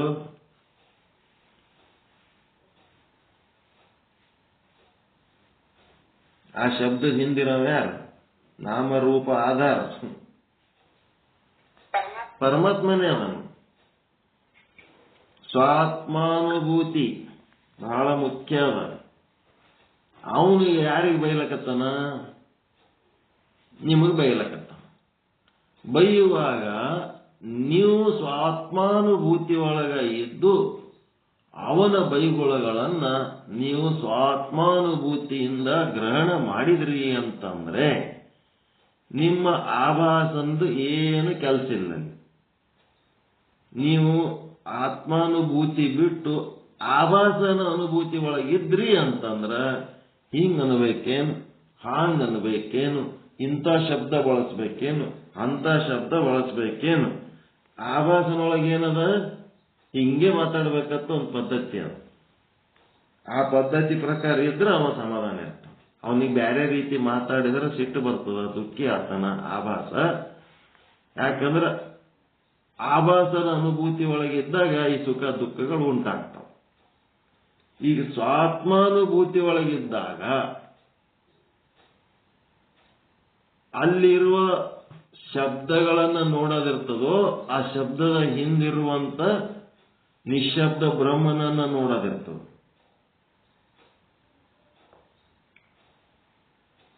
ನಿಮ್ಮ ಆಭಾಸ ಸ್ವರೂಪದಿಂದ ಬ್ರಹ್ಮ ಸ್ವರೂಪಕ್ಕೆ ಶಿಫ್ಟ್ ಆಗೋದಕ್ಕ ನಾವು ಬ್ರಹ್ಮ ಆಗ್ಬೇಕಂತೀವಿ. ಖರೆ ಆಭಾಸ ಸ್ವರೂಪದಾಗಿದ್ದು ಸುಖ ದುಃಖ ಅನುಭವಿಸ್ತೀವಿ. ಈ ಆಭಾಸ ಸ್ವರೂಪದಿಂದ ನಾವು ಏನ್ ಮಾಡ್ಬೇಕಾಗ್ಯದ? ಈಗ ಯಾರೋ ಬಂದು ನಿಮಗೆ ಬೈದ್ರಂದ್ರೆ ನಿಮ್ಮ ಮನಸ್ಸಿಗೆ ನೋವಾಯ್ತು ಅಂತಂದ್ರೆ ನಿಮ್ಮ ಆಭಾಸ ಸ್ವರೂಪಕ್ಕೆ ನೋವಾಗಿರ್ತದೆ, ಹೌದಾ ಇಲ್ಲ? ಬ್ರಹ್ಮ ಸ್ವರೂಪಕ್ಕೆ ನೋವಾಗಿರ್ತದೆ, ಆಭಾಸ ಸ್ವರೂಪಕ್ಕೆ ನೋವಾಗಿರ್ತದೆ. ಆಭಾಸ ಸ್ವರೂಪಕ್ಕೆ ನೋವಾಗಿತ್ತು. ಈಗ ಆಭಾಸ ಸ್ವರೂಪಕ್ಕೆ ನೋವಾಗಿದ್ದು ಯಾಕಾಯ್ತು? ನೀವು ಆಭಾಸ ಸ್ವರೂಪದಲ್ಲಿ ಇದ್ದದ್ದಕ್ಕಾಯ್ತು. ಆಭಾಸ ಸ್ವರೂಪದಲ್ಲಿ ನಾನು ಇದ್ದದ್ದಕ್ಕಿದಾಯ್ತು. ನಾನು ಆಭಾಸ ಸ್ವರೂಪದಲ್ಲಿ ಇದ್ದದ್ದೇ ತಪ್ಪು, ಇದು ಅಜ್ಞಾನ. ನಾನು ಸ್ವಾತ್ಮಾನುಭೂತಿಯಲ್ಲಿದ್ದು ಆ ಶಬ್ದವನ್ನ ಗ್ರಹಣ ಮಾಡುವಂತ ಕೌಶಲ್ಯ ಕಲ್ಕೊಂಡ್ರೆ ಏನಾಗ್ತದ? ಅಲ್ಲಿ ನೋವು ಅನ್ನೋದು ಇಲ್ಲೇ ಇಲ್ಲ, ದುಃಖ ಅನ್ನೋದು ಇಲ್ಲೇ ಇಲ್ಲ. ನಿಮ್ಗೆ ಯಾರು ಬೇಡಂದಾರ? ಬ್ರಹ್ಮ ಸ್ವರೂಪದಾಗ ಇರಬೇಡಂತ. ನಿಮಗೆ ಆತ್ಮಾನುಭೂತಿ ಒಳಗೆ ಇದ್ದು ವ್ಯವಹಾರ ಮಾಡಬೇಡಂತ ಯಾರು ಅಂದಾರ? ನೀವೇನ್ ಮಾಡ್ಲಕತ್ತೀರಿ? ಆಭಾಸನ ಅನುಭೂತಿ ಒಳಗೆ ಇದ್ದು ವ್ಯವಹಾರ ಮಾಡ್ಲಕ್ ಹೋಗಿ ಇವೆಲ್ಲ ಲಪಡಗಳು ಮಾಡ್ಕೊಂತ. ಹೆಂಗದ?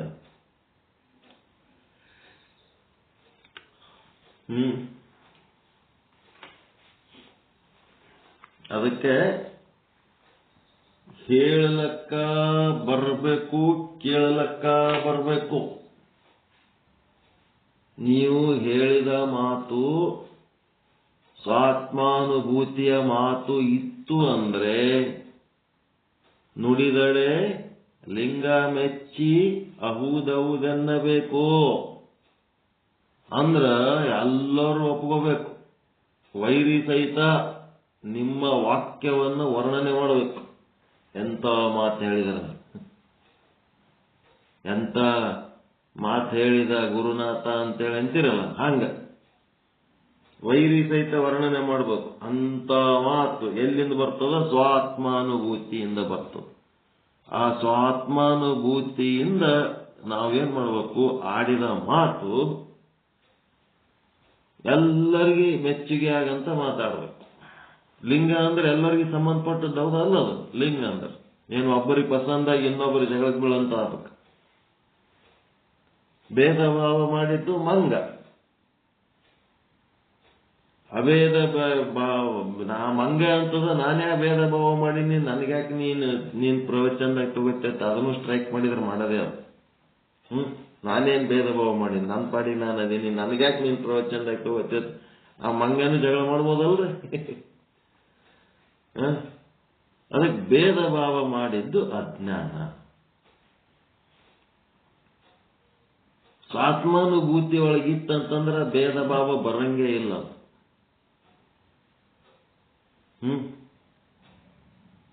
ಅದಕ್ಕ ಹೇಳಿದ್ರ ಎಲ್ಲರಿಗೂ ಒಪ್ಪಿಗೆ ಆಗಂತ ಮಾತಾಡಬೇಕು. ಇಲ್ಲಂದ್ರೆ ಬಾಯಿ ಮುಚ್ಚಿಕೊಂಡು ಸುಮ್ಮಿರ್ಬೇಕು, ಮಾತಾಡಬಾರ್ದು. ಇಲ್ಲ ಕೇಳಿದ್ರೆ ಹೆಂಗಿರ್ಬೇಕು? ಯಾರು ಏನೇ ಮಾತಾಡ್ಲಿ ಆ ಸ್ವಾನುಭಾವ ಭೂತಿಯಿಂದ ನಾವು ಆ ಮಾತನ್ನ ಸ್ವೀಕರಿಸಬೇಕು. ಮತ್ತು ನಮ್ಮ ಲಕ್ಷ್ಯ ಆ ಮಾತಿನ ಶಬ್ದ ಅರ್ಥಗಳಿಗಿಂತ ದಾಟಿ ಅವುಗಳ ಹಿಂದಿರುವ ನಾಮ ರೂಪ ಶಬ್ದ ಆಧಾರವಾಗಿರುವಂತ ಪರಮಾತ್ಮನ ಕಡೆ ಇರಬೇಕು. ಆ ಪರಮಾತ್ಮನ ಕಡೆ ಲಕ್ಷ್ಯ ಇಟ್ಕೋಬೇಕಾದ್ರೆ ನೀವು ಪರಮಾತ್ಮ ಸ್ವರೂಪ ಆದಾಗೆ ಆ ಪರಮಾತ್ಮನ ಲಕ್ಷ್ಯ ಹರಿಸ್ಲಕ್ ಬರ್ತದೆ.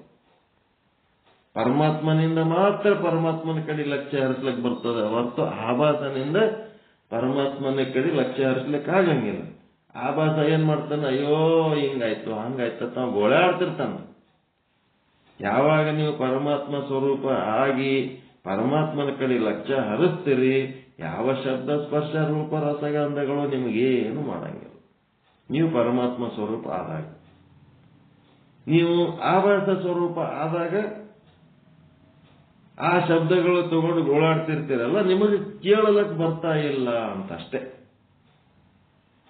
ಹೇಳಲಕ್ಕೆ ಬರ್ತಾ ಇಲ್ಲ, ಕೇಳಲಕ್ಕೆ ಬರ್ತಾ ಇಲ್ಲ. ನೀವು ಹೇಳಿದ ಮಾತು ಜಗತ್ತಿನೊಳಗ ಯಾವುದೋ ಜೀವಿ ನಿಮ್ಮ ಮಾತಿನಿಂದ ನೊಂದುಕೊಳ್ಳಕತ್ತದ ಅಂತಂದ್ರೆ ಅದರ ಅರ್ಥ ಏನು? ನೀವು ಆಡಿದ ಮಾತಿನಿಂದ ಜಗತ್ತಿನೊಳಗೆ ಒಂದು ಜೀವ ನೊಂದುಕೊಳ್ಳುತ್ತಿದೆ ಅಂತ ಅಂದರೆ ಅದರ ಅರ್ಥವೇನು? ನಮಗೆ ಇನ್ನೂ ಚೆನ್ನಾಗಿ ಹೇಳಲಿಕ್ಕೆ ಬರುತ್ತಿಲ್ಲ ಅಂತ. ಹೌದಾ? ಒಪ್ಪುತ್ತೀರಾ? ಹೇಳಲಿಕ್ಕೆ ಬರ್ತಾ ಇದೆ. ಹುಟ್ಟಿದಾಗಿನ ಹಿಡಿದು ಇಲ್ಲಿ ತನಕ 60 ವರ್ಷ 70 ವರ್ಷ ಹೇಳ್ಕೊತ ಬಂದೀವಿ. ಆದ್ರೂ ನಮ್ಮ ಹೇಳುವಿಕೆ ಇನ್ನೂ ಪರ್ಫೆಕ್ಟ್ ಆಗಿಲ್ಲ. ಎಲ್ಲೋ ಒಂದು ಜೀವಿ, ಒಂದು ವರ್ಗದ ಜನ ನಮ್ಮ ಮಾತಿನಿಂದ ನೊಂದುಕೊಳ್ಳಕತ್ತಾರ ಅಂತಂದ್ರೆ ನಮಗಿನ್ನೂ ಹೇಳಲಿಕ್ಕೆ ಬರ್ತಾ ಇಲ್ಲ. ಸಾರ್ವಜನಿಕವಾಗಿ ಎಲ್ಲರೂ ನಾವು ಆಡಿದ ಮಾತು ಕೇಳಿ ಸಂತೋಷ ಪಡುವಂತಾದರೆ ಆವಾಗ ನಮಗೆ ಹೇಳಲಿಕ್ಕೆ ಬರ್ತದ. ವಿದ್ವಾನ್ ಅಂತಾರ ಅವನಿಗೆ. ವಿದ್ವಾನ್ ಸರ್ವತ್ರ ಪೂಜ್ಯತೆ. ಎಲ್ಲ ಕಡೆ ಪೂಜ್ಯ ವ್ಯಕ್ತಿ ಆಗಿದ್ನು ಅಂತಂದ್ರೆ ಏನಾಗ್ತದ?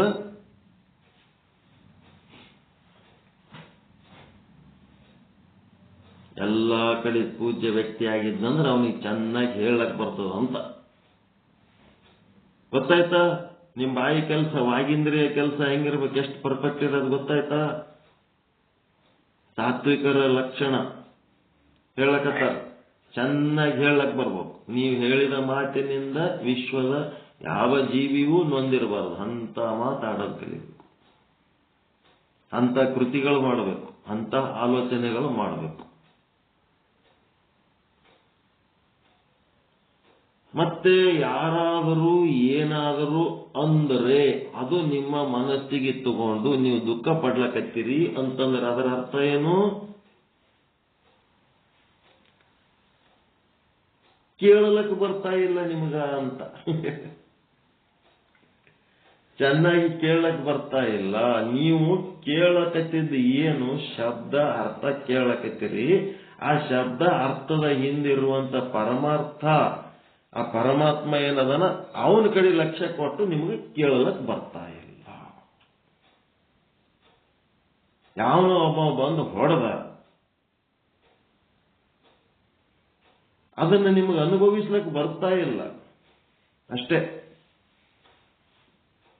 ಕೊಲೆನೆ ಮಾಡಿದ, ಅದನ್ನ ಅನುಭವಿಸ್ಲಿಕ್ಕೆ ಬರ್ತಾ ಇಲ್ಲ ನಿಮಗೆ.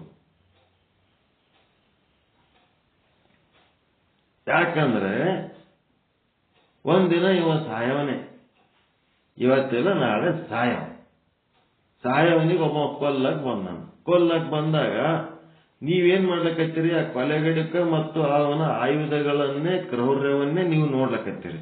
ಅದರ ಹಿಂದೆ ಇರುವಂತ ಪರಮಾರ್ಥವನ್ನು ನೀವು ನೋಡ್ತಾ ಇಲ್ಲ. ಅವು ನಿಂದೆಗಳಿರ್ಬೋದು, ಬೈಗುಳಗಳಿರ್ಬೋದು, ಮತ್ತೆ ಏನರೇ ಆಗ್ತಿರ್ಬೋದು. ಆದ್ರೆ ಎಲ್ಲದರ ಹಿಂದೆ ಆ ಪರಮಾತ್ಮನೇ ಅದನಲ್ಲ. ಶಬ್ದ, ಸ್ಪರ್ಶ, ರೂಪ, ರಸ, ಗಂಧ ಏನೇನದವ ನಿಮ್ ಕಣ್ಣೆದರ ಅವೆಲ್ಲದರಿಂದನೂ ಆ ಪರಮಾತ್ಮನೇ ಅದನಲ್ಲ. ಅವನೇ ಅದರ ಆಧಾರದನಲ್ಲ.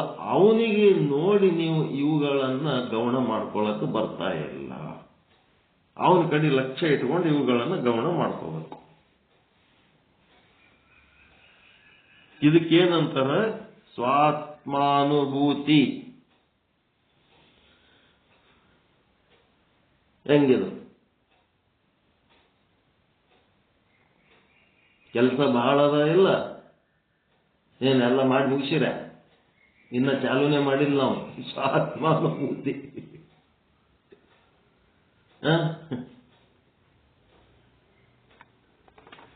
ಯಾರಾದರೂ ಏನಾರ ಹೇಳಿದ್ರೆ ಸ್ವಾತ್ಮಾನುಭೂತಿ ಅಂತ ಒಂದು ಶಬ್ದ ನೆನಪಿಟ್ಕೊಳ್ರಿ. ಶಂಕರಾಚಾರ್ಯರದು ಏನ್ ಮಾಡ್ಬೇಕು? ನಾನು ಬ್ರಹ್ಮ, ನಾನು ಆತ್ಮ. ಆ ಯಾವ ಶಬ್ದಗಳು ನಮಗೆ ಸಂಬಂಧ ಇಲ್ಲ. ಹೌದ್ರ ಅರ್ಥನೂ ನಮಗೆ ಸಂಬಂಧ ಇಲ್ಲ. ಆ ಎಲ್ಲ ಶಬ್ದಗಳನ್ನ ಹೇಳಿಸಿದವನು ಹಿಂದ ಅವನೇ ನನ್ನನ್ನು ಗಟ್ಟಿಗೊಳಿಸುವುದಕ್ಕ, ನನ್ನನ್ನು ಪರೀಕ್ಷೆ ಮಾಡುವುದಕ್ಕ ಆತ ಅಂತ ಶಬ್ದಗಳನ್ನು ಬಳಸಿ ನನ್ನನ್ನು ಪರೀಕ್ಷೆ ಮಾಡ್ಲಿಕ್ಕೆ. ಆ ಪರೀಕ್ಷೆದೊಳಗೆ ಪಾಸ್ ಆಗ್ಬೇಕಾದ್ರೆ ನೀವೇನ್ ಮಾಡ್ಬೇಕು? ಅವೆಲ್ಲ ಮನಸ್ಸಿನಾಗ ಇಟ್ಕೊಂಡು ನೊಂದ್ಕೊಂಡು ಫೇಲ್ ಆಗಬೇಕು. ಅವುಗಳ ಮರ್ಮವನ್ನು ಅರಿತು ನಾವು ಗಟ್ಟಿಯಾಗಿ ನಾವು ಪಾಸ್ ಆಗಬೇಕು.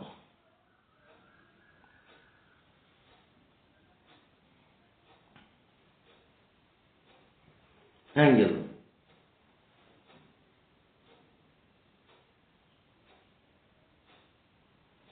ಇದು ಏನು ಕೆಲಸ ಆದ ಇಲ್ಲ, ಇದು ಮಾಡ್ಬೇಕಾದ ಕೆಲಸ ಆದಿಲ್ಲ. ಹೇಳೋದಕ್ಕ, ಕೇಳೋದಕ್ಕ, ಕೊಡೋದಕ್ಕ, ಕೊಳ್ಳೋದಕ್ಕ, ವ್ಯವಹಾರ ಮಾಡುವುದಕ್ಕ, ವಿಚಾರ ಮಾಡುವುದಕ್ಕ ಇಲ್ಲಿ ಬಹಳಷ್ಟು ಕೆಲಸ ಆದ ಇಲ್ಲ.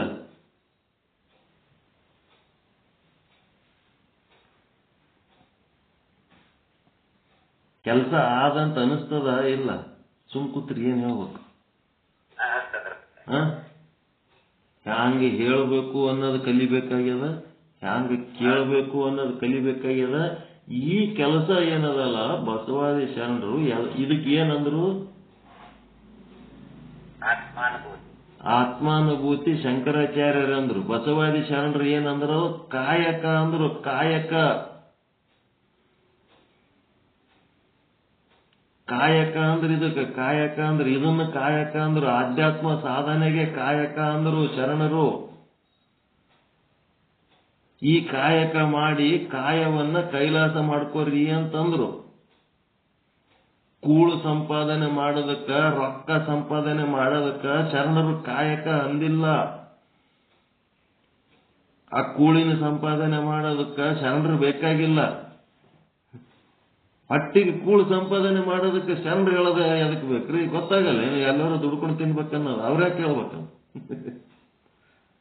ಅವ್ರದ್ದೇನು ಅವಶ್ಯಕತೆ ಅದ? ಎಲ್ಲರೂ ಅವ್ರ ಹೊಟ್ಟಿಗೆ, ಬೆಕ್ಕು ನಾಯಿಗಳು ಸಹಿತ ಅವ್ರ ಹೊಟ್ಟಿಗೆ ಅವು ದುಡಿತಾವಿಲ್ಲ, ಬಡದಾಡ್ತಾವಿಲ್ಲ. ಅದು ಹೇಳಿಲ್ಲ. ಇದು ಕಾಯಕ. ಇದೇ ಕಾಯಕ.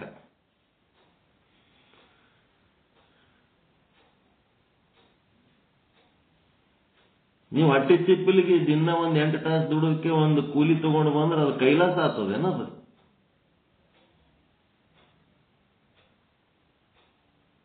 ಕೂಲಿ ತಗೊಂಡು ಬಂದು ಕಿರಾಣಿ ಮಾಲ್ ತಂದು ತಿಂದದ್ದು ಏನಾಗ್ತದ?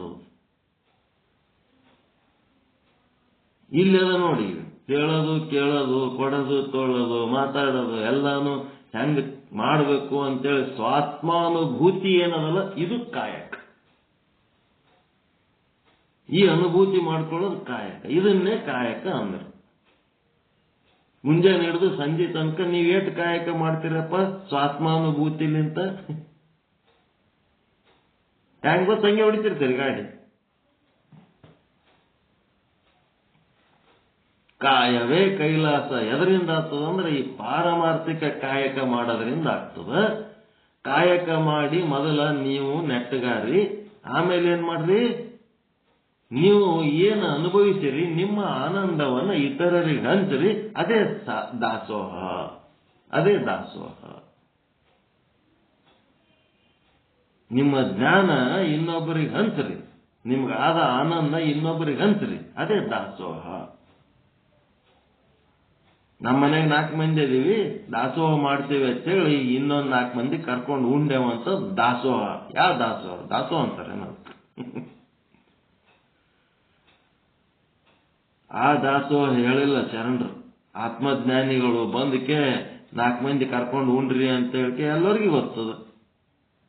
ಯಾರು ಬಂದ್ರೆ ಕರ್ಕೊಂಡು ಉಣೋದೇನು ಶರಣರು ಹೇಳಿದ್ರೆ ಕಲ್ತಾರೆ? ಅದಕ್ಕಿಂತ ಮೊದಲು ಎಲ್ಲರೂ ಒಬ್ರಿಗೊಬ್ರು ಹಂಚ್ಕೊಂಡು ಉಣೋದು ಗೊತ್ತಿತ್ತಾ? ಇಲ್ಲ.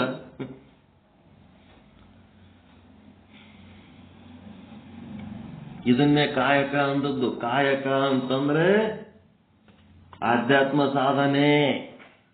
ದಾಸೋಹ ಅಂತಂದ್ರೆ ನಿಮಗಾದ ಆನಂದ ಇತರರ ಜೊತೆಗೆ ಹಂಚಿಕೊಳ್ಳುವುದು, ಸತ್ಸಂಗಗಳನ್ನು ನಡೆಸುವ ಮೂಲಕ. ಏನ್ ಈ ಮಾತು ಕೇಳಿ ಖುಷಿ ಅನ್ನಿಸ್ತದ? ಏನೋ ದಾರಿ ತಪ್ಪಿಸ್ಲಕತ್ತಾನಂತ ಅಂಜಿಕೆ ಬರ್ಲಕತ್ತದ. ನಾವು ಎಷ್ಟು ವರ್ಷ ಆಯ್ತು ಕಾಯಕ ಮಾಡ್ಕೊಂಡು ಬಂದೀವಿ, ದಾಸೋಹ ಮಾಡೀವಿ, ಎಲ್ಲ ಡಮ್ ಅನ್ಸ್ಲಕತ್ತಾನಲ್ಲ, ಹೆಂಗ್ ಮಾಡ್ಬೇಕಂತ ಅನಿಸ್ತು. ಕಾಯಕ ದಾಸೋಹ ಗೊತ್ತಾಯ್ತಲ್ರಿ? ಪಾರಮಾರ್ಥಿಕ ಕಾಯಕ, ಪಾರಮಾರ್ಥಿಕ ದಾಸೋಹ. ಈ ಕಾಯಕ ಮಾಡ್ಬೇಕು ನೋಡ್ರಿ, ಇದು ಮಾಡ್ಬೇಕು. ಈಗ ಮಾತಾಡಿ ಸತ್ಸಂಗ ಮುಗಿದ ಕೂಡ್ಲೇನೆ ನಿಮ್ ಕಾಯಕ ಶುರು ಆಗ್ಬೇಕು. ಯಾರ ಏನಾರ ಮಾತಾಡ್ತಿದ್ರೆ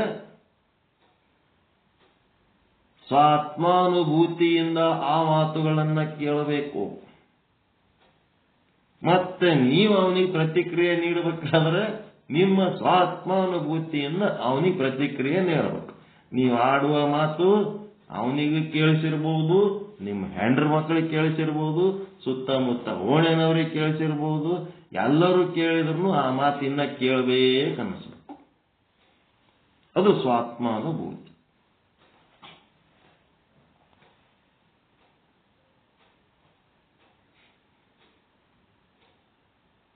ನಿರ್ಮಲ್ ಟೇಲರ್ ಈರಣ್ಣ ಅಂತದ್ರಲ್ಲ ರಾಯಚೂರಾಗ ನಮ್ಮ ಟೇಲರ್. ಲಗ್ನ ಟೈಮ್ನಾಗ ಬಟ್ಟೆ ಹಾಕಿದ್ದೇವೆ ಅವ್ರಿಗೆ ಹೊಲಿಲಕ್ಕ. ಒಳ್ಳೆ ಲಗ್ನ ಟೈಮ್ನಾಗ ಬಟ್ಟೆ ಹಾಕಿ ಹಾರ್ಟ್ ಅಟ್ಯಾಕ್ ಆಗಿಬಿಡ್ತು. ದವಾಖಾನೆಗೆ ಅಡ್ಮಿಟ್. ಅವ್ರೇನ್ ತಿಳ್ಕೊಂಡಾರ, ನಮಗ ಲಗ್ನ ಬಟ್ಟೆ ಇಟ್ಕೊಂಡು ಹಿಂಗಾದ್ರೆ ಹೆಂಗ್ ಮಾಡ್ಬೇಕಂತ ಹೇಳಕ್ಕೆ ಮತ್ತೇನ್ ಮಾಡಮ್ಮ ಅಂತ ಹೇಳಿ ಕಿರಿಕಿರಿ ಮಾಡ್ಲಿಕ್ಕೆ ಬಂದಾರ. ಅವ್ರು ತಿಳ್ಕೊಂಡ. ಜನರಲ್ ವಾರ್ಡ್ ದೊಡ್ಡದು ಒಂದು ವಾರ್ಡ್ ಇತ್ತು, ಪ್ರೈವೇಟ್ ಹಾಸ್ಪಿಟಲ್ ಸ್ವಚ್ಛ ಕ್ಲೀನ್ ಇತ್ತು. ಅಲ್ಲಿ ಏನ್ ಮಾಡಿದ್ರು, ಶಿವಮ್ ಹಾಸ್ಪಿಟಲ್ ಹತ್ತದ ಇಲ್ಲಿ ಅಡ್ಮಿಟ್ ಆಗಿದ್ರು. ಅಲ್ಲಿ ಹೋಗನ ನಮ್ಮದು ನಕ್ಕೋತ್ ಮಾತಾಡೋದು ನೋಡಿ ಅವರಿಗೆ ಖುಷಿ ಆಯ್ತು. ಅವರೇ ಎದ್ದು ಒಂದು ಕುರ್ಚಿ ಹಾಕಿದ್ರು, ಕುಂದ್ರಿ ಅಂತ. ನೋಡ್ರಿ, ಹಾರ್ಟ್ ಅಟ್ಯಾಕ್ ಆಗಿ ಆರಾಮಿಲ್ಲ, ರೆಸ್ಟ್ನಾಗ ಇದ್ದವ್ರು ಎದ್ದು ಕುರ್ಚಿ ಹಾಕಿದ್ರು. ಕುಂತೇವ್. ಕುಂತು ಚಾಲು ಮಾಡಿದೆವು ಸ್ವಾತ್ಮಾನುಭೂತಿಯ ಮಾತುಗಳು. ಅವರೆಲ್ಲ ವೇದಗಳು ಓದಿ ಮುಗಿಸಿದವರು, ಅವರೆಲ್ಲ ವೇದ ತರಂಗ ಅವೆಲ್ಲ ಓದಿದವರು, ಅವರೆಲ್ಲ ಫುಲ್ ಆಧ್ಯಾತ್ಮ ಜೀವಿಗಳು. ನಮ್ದು ಅವ್ರದ್ದು ಚರ್ಚೆ ಶುರು ಆಯ್ತಪ್ಪ. ಎಲ್ಲಿ? ದವಾಖಾನೆ. ಎಲ್ಲ ಸುತ್ತಮುತ್ತ ಪೇಷಂಟ್ಗಳು ಇದ್ದಲ್ಲಿ. ಅವು ಎಲ್ಲ ಮಕ್ಕೊಂಡಿ ಪೇಷಂಟ್ಗಳೆಲ್ಲ ಎದ್ದು ಕೂತ್ಬಿಟ್ಟಿದ್ದು ಸುತ್ತಮುತ್ತ. ನನಗೆ ಸುತ್ತ ಹಿಂದ ಮುಂದಿನವ್ರಿಗೆ ನೋಡೇ ಇಲ್ಲ ನಾನು. ಬರೇ ಒಂದ್ ಕಡೆ ಮುಖ ಮಾಡ್ಕೊಂಡು ಮಾತಾಡ್ಕೊತ್ ಕೂತೀನಿ ಸುತ್ತಮುತ್ತಿನ. ಆಮೇಲೆ ನರ್ಸ್ಗಳು ಅವು ಇಂಜೆಕ್ಷನ್ ಮಾಡ್ಲಕ್ಕ ಅದು ಬಂದ್ರೆ, ಏ ಅಮ್ಮ ಆಮೇಲೆ ಬಾ ಹೋಗ್. ಅವ್ರೆಲ್ಲರೂ ದವಾಖಾನೆ ಸರ್ವಿಸ್ ಮಾಡೋರಿಗೆಲ್ಲ ಹೊರಗೆ ಕಳಿಸ್ಲಕತ್ತಾರ ಪೇಷಂಟ್ಗಳು. ಇದು ಮೊದಲು ಮುಗಿಲಿ, ಇವ್ರು ಏನ್ ಹೇಳಕತ್ತಾರ, ನಮ್ ಹಾರ್ಟ್ ಅಟ್ಯಾಕ್ ರಿಯಲ್ ಟ್ರೀಟ್ಮೆಂಟ್ ಸಿಗ್ಲಕತ್ತದ ಇವ್ರ ಮಾತಲಿಂತ. ಎಷ್ಟು ಶಾಂತಿ ಸಿಗ್ಲಕತ್ತದ, ಎಷ್ಟು ನೆಮ್ಮದಿ ಸಿಗ್ಲಕತ್ತದ. ಇವ್ರು ಆದ್ಮೇಲೆ ಬರ್ರಿ ಹೋರಿ, ನೀವೆಲ್ಲ ಹೋರಿ ಅಂತೇಳ ಆ ದವಾಖಾನೆಗೆ ಡಾಕ್ಟರ್ಗಳಿಗೆ ಸಹಿತ ಹೊರಗೆ ದಬ್ಲಕತ್ತಾರ ಪೇಷಂಟ್ಗಳು. ಆಮೇಲೆ ಸುತ್ತಮುತ್ತ ನೋಡ್ತೀನಿ, ಇವ್ರೆಲ್ಲರೂ ನನ್ನ ಮಾತು ಕೇಳಕತ್ತಾರ. ಹಿಂಗ ಏನಾಗಬೇಕು, ಆ ಮಾತಿನೊಳಗ ಒಂದು ಇನ್ನೊಂದಿಷ್ಟು ಇವ್ರ ಮಾತು ಕೇಳಬೇಕು, ಇನ್ನೊಬ್ಬರಿಗೆ ಉಪಯೋಗ ಆಗ್ಬೇಕು ಅಂತ ಮಾತುಗಳು ಆಡಬೇಕು ಕುಂತು. ಮತ್ ನಾನೇನಲ್ಲಿ ಕೂತ್ ಆಡಿಲ್ಲ, ಆಡಿದ್ ನಾವು ಬೇರೆನೇ ಅದನ್ನು. ನಾನು ಕೇವಲ ಒಂದು ಉಪಕರಣ ಮಾತ್ರ ಅಂತ ಮಾತುಗಳು ಹೊರಗೆ ಬರೋದಕ್ಕೆ. ಅದಕ್ಕೆ ಒಂದನೇ ಕಾಯಕ ಇವತ್ತು ಹೇಳಿವಿ, ಸ್ವಾತ್ಮಾನುಭೂತಿಯ ಕಾಯಕ. ನೀವು ಆ ಕಾಯಕದಿಂದ ಏನು ಅನುಭವಿಸಿರಿ ಆ ಆನಂದವನ್ನು ನಾಳೆ ಸತ್ಸಂಗದ ದಾಸೋಹ ಮಾಡಬೇಕು ಅಷ್ಟೇ.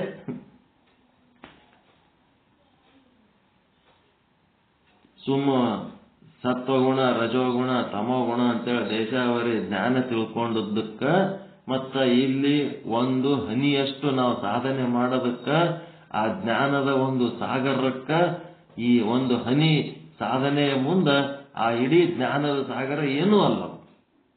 ಅಷ್ಟೆಲ್ಲ ಮಾಹಿತಿ ತಗೊಂಡು ಏನ್ ಮಾಡ್ಬೇಕು ನಾವು? ಸ್ವಾತ್ಮಾನುಭೂತಿಯಿಂದ ನಾವು ಜೀವನ ಮಾಡಿದೆವು ಅಂತಂದ್ರ ಈ ಜ್ಞಾನ ಸಾಗರ ತಗೊಂಡು ಏನ್ ಮಾಡ್ಬೇಕು? ಜ್ಞಾನ ಶೂನ್ಯ ಸ್ಥಳ ಅಂತಂದ್ರ ಎಲ್ಲ ಜ್ಞಾನವನ್ನ ಕಟ್ಟಿ ಬಿಸಾಕಬೇಕು, ಸ್ವಾತ್ಮಾನುಭೂತಿಯಿಂದ ವ್ಯವಹರಿಸಬೇಕು. ನಾಳೆಗೆ ಮತ್ತೆ ಏನ್ ಕಾಯಕ ಹೇಳ್ತಾರ ನಾಳೆಗೆ ನೋಡೋಣ. ಸಾಕಲ್ಲ ಇವತ್ತು ತುದಿಗೆ ತಲುಪಿಸಿದೇವಿಲ್ಲ ಒಂದಿಷ್ಟು ಒಯ್ದು.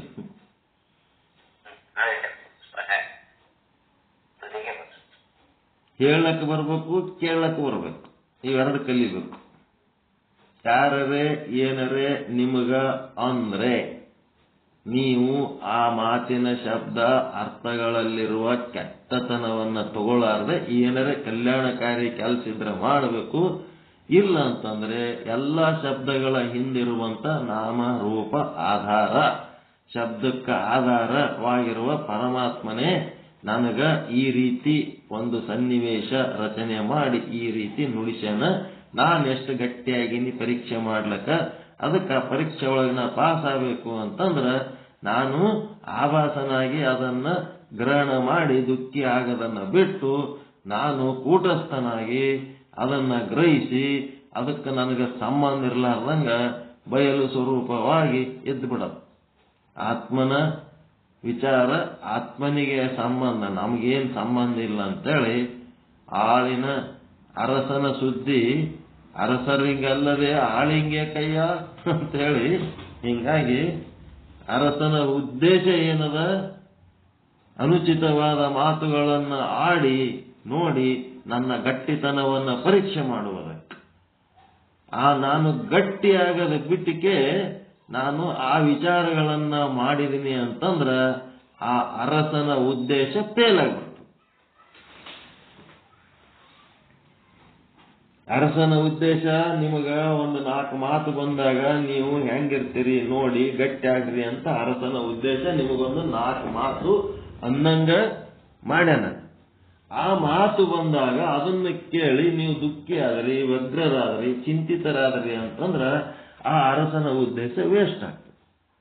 ಅವುಗಳನ್ನ ನಾವು ಹಚ್ಕೊಳ್ಳಾರ್ದಂಗ ಅದರ ಹಿಂದೆ ನುಡಿಸಿದವನು ನೀನೇ ಇದ್ದೀ, ಅದಕ್ಕ ನಿನ್ನ ಸ್ವಾನುಭಾವದಿಂದ ನಾನು ಗಟ್ಟಿ ಆಗ್ತೀನಪ್ಪ.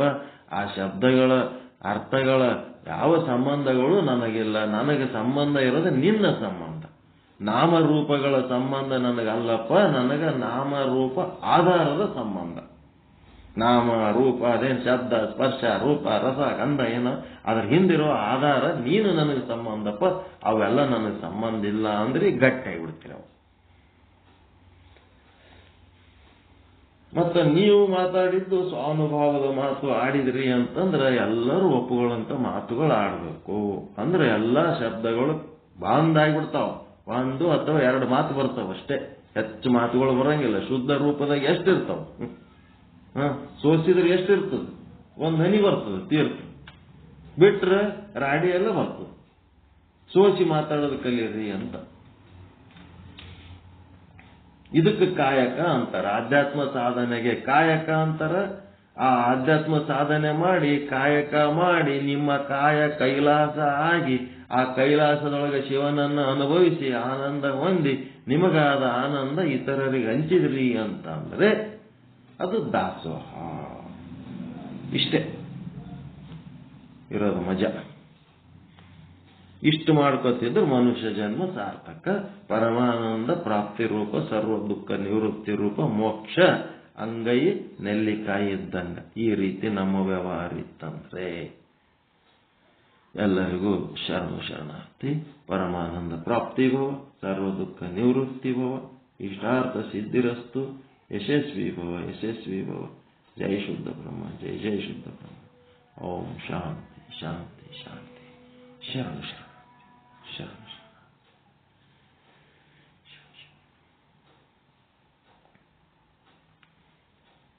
ತುಂಬಾ ಧನ್ಯವಾದಗಳು ಗುರುಗಳಿಗೆ. ಇವತ್ತು ದಿವಸ ಚಿನ್ಮಯಿ ಸ್ವಾಮಿ ಚನ್ನಬಸವಣ್ಣವರ ವಚನವನ್ನು ಹೇಳ್ತಾರೆ. ಅಲ್ಲಿ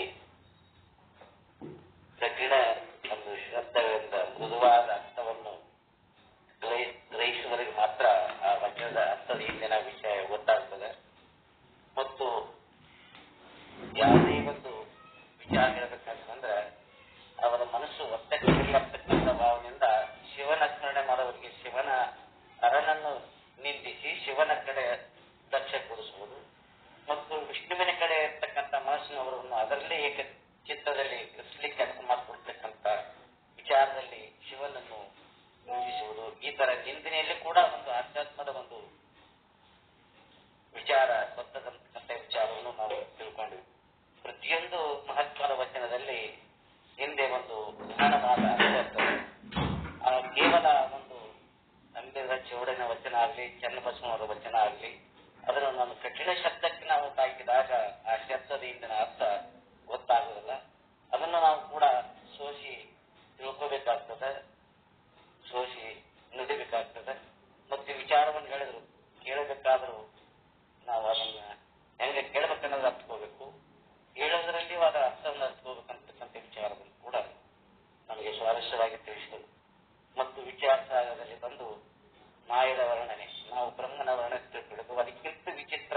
ಆನಂದವಾಗಿ ಈ ಮಾಯ ವರ್ಣನೆ ಕೂಡ ಬಹಳ ಆನಂದವಾಗಿದೆ. ಅದನ್ನ ಕೇಳಿದ್ರೆ ಏನಂತಂದ್ರೆ ದಿನನಿತ್ಯವೂ ಕೂಡ ಈ ಮಾಯದ ವರ್ಣನೆ ನಾವು ನೋಡ್ತಾ ಇದ್ವಿ. ಆದ್ರೆ ಈ ಮಾಯದ ವರ್ಣನೆ ಹೇಗೆ ಐತಪ್ಪ ಆಗ್ತಕ್ಕಂಥ ವಿಚಾರವನ್ನು ನಾವು ಈಗ 2-3 ದಿನನೂ ಒಂದು ವಾರದಿಂದ ನಾವು ಕೇಳ್ಕೊತಾ ಬಂದಿದ್ವಿ. ಈ ಮಾಯದ ವರ್ಣನೆ ಅಂತಂದ್ರೆ 3 ಗುಣಗಳಿಂದ ಕೂಡಿರುತ್ತೆ. ಆ 3 ಗುಣಗಳು ನಮ್ಗೆ ಹೆಂಗ ಆಟ ಆಡಿಸ್ತವ, ನಾವು ಯಾವ ಗುಣಗಳ ಹತ್ರ ನಾವು ಹಿಂಬಾಲಿಸಬೇಕು, ಯಾವ ಗುಣವನ್ನು ಬಿಡಬೇಕು ಅಂತಕ್ಕಂಥ ವಿಚಾರವನ್ನು ನನಗೆ ಸ್ವಾರಸ್ಯವಾಗಿ ತಿಳಿಸ್ತಾ ಬಂದರು. ಶಬ್ದಧ್ವನಿ ಇದ್ರೆ ನಾವು ಮೋಕ್ಷಕ್ಕೆ ದಾರಿ ತೋರಿಸ್ತದೆ. ರಜೋಗುಣಿ ಹತ್ರ ಹಿಡಿದ್ರೆ ಆ ರಜೋಗುಣ ತನ್ನ ಸಂಸಾರದ ಹತ್ರ ಎಳೆದು ನಮ್ಮನ್ನು ರೂಪಕ್ಕೆ ತಾಳ್ತದೆ ಅಂತಕ್ಕಂಥ ಈ ಗುಣಗಳ ವರ್ಣನೆ ಕೂಡ ನಾವು ತಿಳ್ಕೊಂಡ್ವಿ. ಈ ಗುಣಗಳೇ ನಮಗೆ ದಾರಿ ಹಿಡಿಸುವುದು, ದಾರಿ ತಪ್ಪಿಸುವುದು. ಇಂಥ ವಿಚಾರವನ್ನು ಮೋಕ್ಷಕ್ಕೆ ಸತ್ವಗುಣ ಮಾರ್ಗದರ್ಶಕವಾಗಿದೆ. ಅದು ಏನಪ್ಪಾ ಅಂತಂದ್ರೆ ತನ್ನ ಪಾಡಿಗೆ ಇದ್ದು ಶುದ್ಧವಾಗಿರ್ತಕ್ಕಂಥ ಆ ಸತ್ವಗುಣಿಯನ್ನು ಮಲಿನ ಮಾಡ್ತಕ್ಕಂಥ ಈ ಏನದಲ್ಲ ರಜೋಗುಣ ಹತ್ರ ನಾವು ಹೋದಾಗ ಅಲ್ಲಿ ಮಲಿನ ಆಗಿ ನಮ್ಮನ್ನು ಸಂಸಾರ ರೂಪಕ್ಕೆ ತಾಳ್ತದೆ. ಎಲ್ಲ ವಿಚಾರವನ್ನು ಹೇಳಿದ್ರು. ಮತ್ತು ದೈವಗುಣವನ್ನು ನಾವು ಹೆಂಗ ಮಾಡ್ಕೋಬೇಕಂತಕ್ಕಂಥ ವಿಚಾರವನ್ನು ಕೊಡಿದ್ರು. ಈ ಪ್ರಪಂಚದಲ್ಲಿ ಈ ವಿಷಾದಗಳಿಗೆ ಮನಸ್ಸು ಹಾಕಿದ್ರೆ ಆ ರಜೋಗುಣದ ಹತ್ರ ಹೋಗ್ತದ. ದೈವವನ್ನು ಅಳವಡಿಸ್ಕೊಂಡಾಗ ಆ ವಿಚಾರವನ್ನು ಕೇಳಿದಾಗ ನೋಡ್ರಿ, ನಾವು ಅನುಭವಿಸ್ಬೇಕಂತಂದ್ರೆ ಈಗ 2-3 ದಿವಸದಲ್ಲಿ ಒಂದು ವಿಚಾರವನ್ನು ನಮ್ಮ ಅನುಭವಕ್ಕೆ ಬಂತು. ಈ ದಿನಾನಿತ್ಯವೂ ಈ ಸತ್ಸಂಗದ ಮಾತುಗಳನ್ನು 3-4 ದಿವಸ ಗುರುಗಳಿಂದ ನಿಂತಾಗ ಕೇಳಲಾದಾಗ ಆ ಮನಸ್ಸು ವಿಚಲಿತ ಆಯ್ತು. ಏಕಂತಂದ್ರೆ ಆ ಮನಸ್ಸು ಸತ್ವಗುಣದಿಂದ ಬಂದಿರ್ತಕ್ಕಂಥ ಮನಸ್ಸು ಅದನ್ನೇ ಕೇಳಬೇಕನ್ನಿಸ್ತುಂಟು. ಆದ್ರೂ ಕೂಡ ಇವೆಲ್ಲವೂ ಇಲ್ಲದ್ರೂ ಕೂಡ ಆ ಸತ್ವ ಒಂದು ವಿಚಾರದಲ್ಲಿ ಇದ್ವಿ. ಆದರೂ ಆ ಮಹಾತ್ಮರ ಒಂದು ವಚನ ಹೇಳಿದ್ರಲ್ಲಿಗೆ ಆತ್ಮಾನುಭವದ ಒಂದು ಮಾತುಗಳು ಅದನ್ನು ಕೇಳಿದಾಗ ಏನಂತಂದ್ರೆ ಆ ಮನಸ್ಸು ಅಲ್ಲಿ ಲಯ ಆಗ್ತದೆ. ಮಾಯ ಅಲ್ಲಿ ಏನಂತಂದ್ರೆ ಹಿಂದೆ ಸರಿತೈತಿ. ಮನಸ್ಸು ಬುದ್ಧಿ ನಿರ್ಣಯಿಸ್ತೈತಿ. ಅದನ್ನೇ ಕೇಳ್ಬೇಕಂತ ಹೇಳಿ ಈ ವಿಚಾರವನ್ನು ಕೂಡ ನಾವು ಏನಂತಂದ್ರೆ ಅದನ್ನ ಅನುಭವಿಸಿದ್ವಿ. ಮತ್ತು ಅಲ್ಲಿ ಕೇಳುವವರೆಗೂ ಅದು ತವಕ ಇತ್ತು, ಕೇಳಬೇಕಂತ ತವಕ, ಕೇಳುವವರೆಗೂ ತವಕ ಇತ್ತು. ಅದು ತವಕ ಇದ್ದಾಗ ತಾನೇ ಅದು ಓಡಿ ಬರ್ತದ, ಈ ಕೇಳೋದು ಓಡಿ ಬರ್ತದೆ. ಎರಡು ಕೂಡಿದಾಗ ಅಲ್ಲಿ ಸತ್ವಗುಡಿ ಹೊಂದಿ ಅಲ್ಲಿ ನಮಗೆ ಸುಖ, ಆನಂದ ಮತ್ತು ಕಾಯಕ. ನಾವು ಆಧ್ಯಾತ್ಮದ ಸಾಧನೆಯಲ್ಲಿ ನಿತ್ಯ ಕಾಯಕ ಇಲ್ಲಿವರೆಗೆ ನಾವೇನು ಮಾಡಿದ್ವಿ, ಇಂದ್ರು ಮಕ್ಕಳು ಹಣ ಗಳಿಕೆ ಇವನ್ನು ಮಾಡ್ತಕ್ಕಂಥ ಕಾಯಕ ಅಂತ ತಿಳ್ಕೊಂಡಿದ್ವಿ. ಕಾಯಕ ನಿಜವಾದ ಕಾಯಕ ಆಗುದಂತಂದ್ರೆ ಆತ್ಮಾನುಭೂತಿಯ ಮಾತುಗಳನ್ನು ಮಾಡಿ ಆಧ್ಯಾತ್ಮದ ಸಾಧನೆ ಮಾಡ್ಕೊಳ್ಳೋದಿನದಲ್ಲ, ಇದಕ್ಕೆ ಕಾಯಕ ಅಂತಾರೆ. ಮತ್ತು ದಾಸೋಹ ಅಂದ್ರ ಆ ಆಧ್ಯಾತ್ಮ ಸಾಧನೆ ಅಂತ ಬಂದಿರ್ತಕ್ಕಂಥ ಆನಂದ ನಾವೇನು ಅನುಭವಿಸ್ತೀವಲ್ಲ, ಆ ಆನಂದವನ್ನು ಇನ್ನೊಬ್ಬರಿಗೆ ಹಂಚೋದೇನದಲ್ಲ, ಅದು ದಾಸೋಹ ಅಂತಾರೆ. ನಿಜವಾಗಲೂ ಇಂಥ ಕಾಯಕ ಮತ್ತು ಆಧ್ಯಾತ್ಮದ ಒಂದು ದಾಸೋಹ ನಿಜವಾಗಲೂ ನಮಗೆ ಆನಂದ ಕೊಡ್ತದೆ. ಸದಾ ಇದೇ ರೀತಿಯಲ್ಲಿ ನಮ್ಮ ಕಾಯಕ ಮತ್ತು ದಾಸೋಹ ದಿನನಿತ್ಯ ಭಗವಂತ ನಮಗೆ ಕಲಿಸಿಕೊಟ್ಟನ. ಇವೆಲ್ಲರೂ ನಾವು ಕಾಯಕ ಮತ್ತು ದಾಸೋಹದ ಮುಂದಿಗೆ ನಮ್ಮ ಜೀವನವನ್ನು ಸಾರ್ಥಕ ಮಾಡಿಕೊಳ್ಳೋಣ. ಇಂಥ ಗುರುಗಳು ಇಂಥ ಮಾತು ನೋಡಿ ಅವ್ರ ಮುಂದೆ ವಿಚಾರ ಬಂತು. ಈ ಉಪಕರಣದಿಂದ ಆ ಶಬ್ದಗಳು ಬಂತಂದ್ರೆ ನಾವು ಕೂಡ ಉಪಕರಣವಾಗಿ ಅದನ್ನು ಗ್ರಹಿಸಬೇಕು. ಉಪಕರಣದಲ್ಲಿ ಹಾಕಿದಾಗ ಅದು ಅಂತ ಮಹತ್ವವನ್ನು ಕೊಡ್ತದೆ. ಅಲ್ಲಿ ಉಪಾಧಿ ತೆಗೆದಾಗ ಎರಡರಲ್ಲಿಯೂ ಆನಂದ ಅದೇ ಇರ್ತದೆ ಅಂತಕ್ಕಂಥ ವಿಚಾರವನ್ನು ಕೂಡ ಇವತ್ತು ದಿವಸ ವಿಶೇಷವಾಗಿ ಆ ಉಪದೇಶ ನಮಗೆ ದೊರಕಿತು.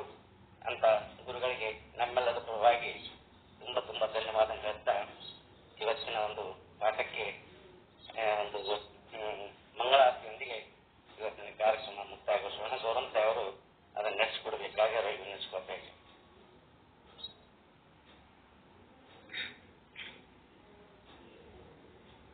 ನಿಜಾನಂದ ಜ್ಯೋತಿಯು ನಿಜವಾಗಿ ಬೆಳಗಿರಿ ನಿಶ್ಚಲದಾತರಿಗೆ, ಅಜಹರ ಹರಿಗಾಧಾರವೇ ತಾನಾದ ಪರಮ ಸದ್ಗುರುವರರಿಗೆ,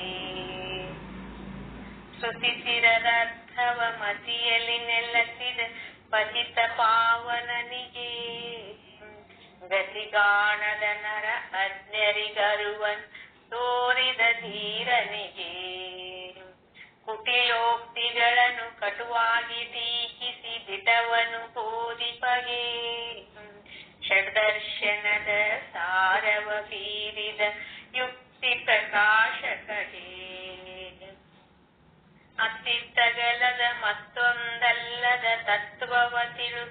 ಬಗೆ ವೃತ್ತಿ ಪ್ರಭಾಕರ ವೃತ್ತಿಯನ್ನು ರಚಿಸಿದ ಪರತರ ಪಂಡಿತಗೆ ವಿಚಾರ ಸಾಗರ ಕರುಣಿಸಿ ಪರಿಭವ ಬಾಧೆಯ ಕೆಡಿಸಿದವಗೆ ಅಚಲಾದ್ವಯ ನಿಜ ನಿರುಪಮ ನಿರ್ಗುಣ ಪರಮಾಚಾರ್ಯರಿಗೆ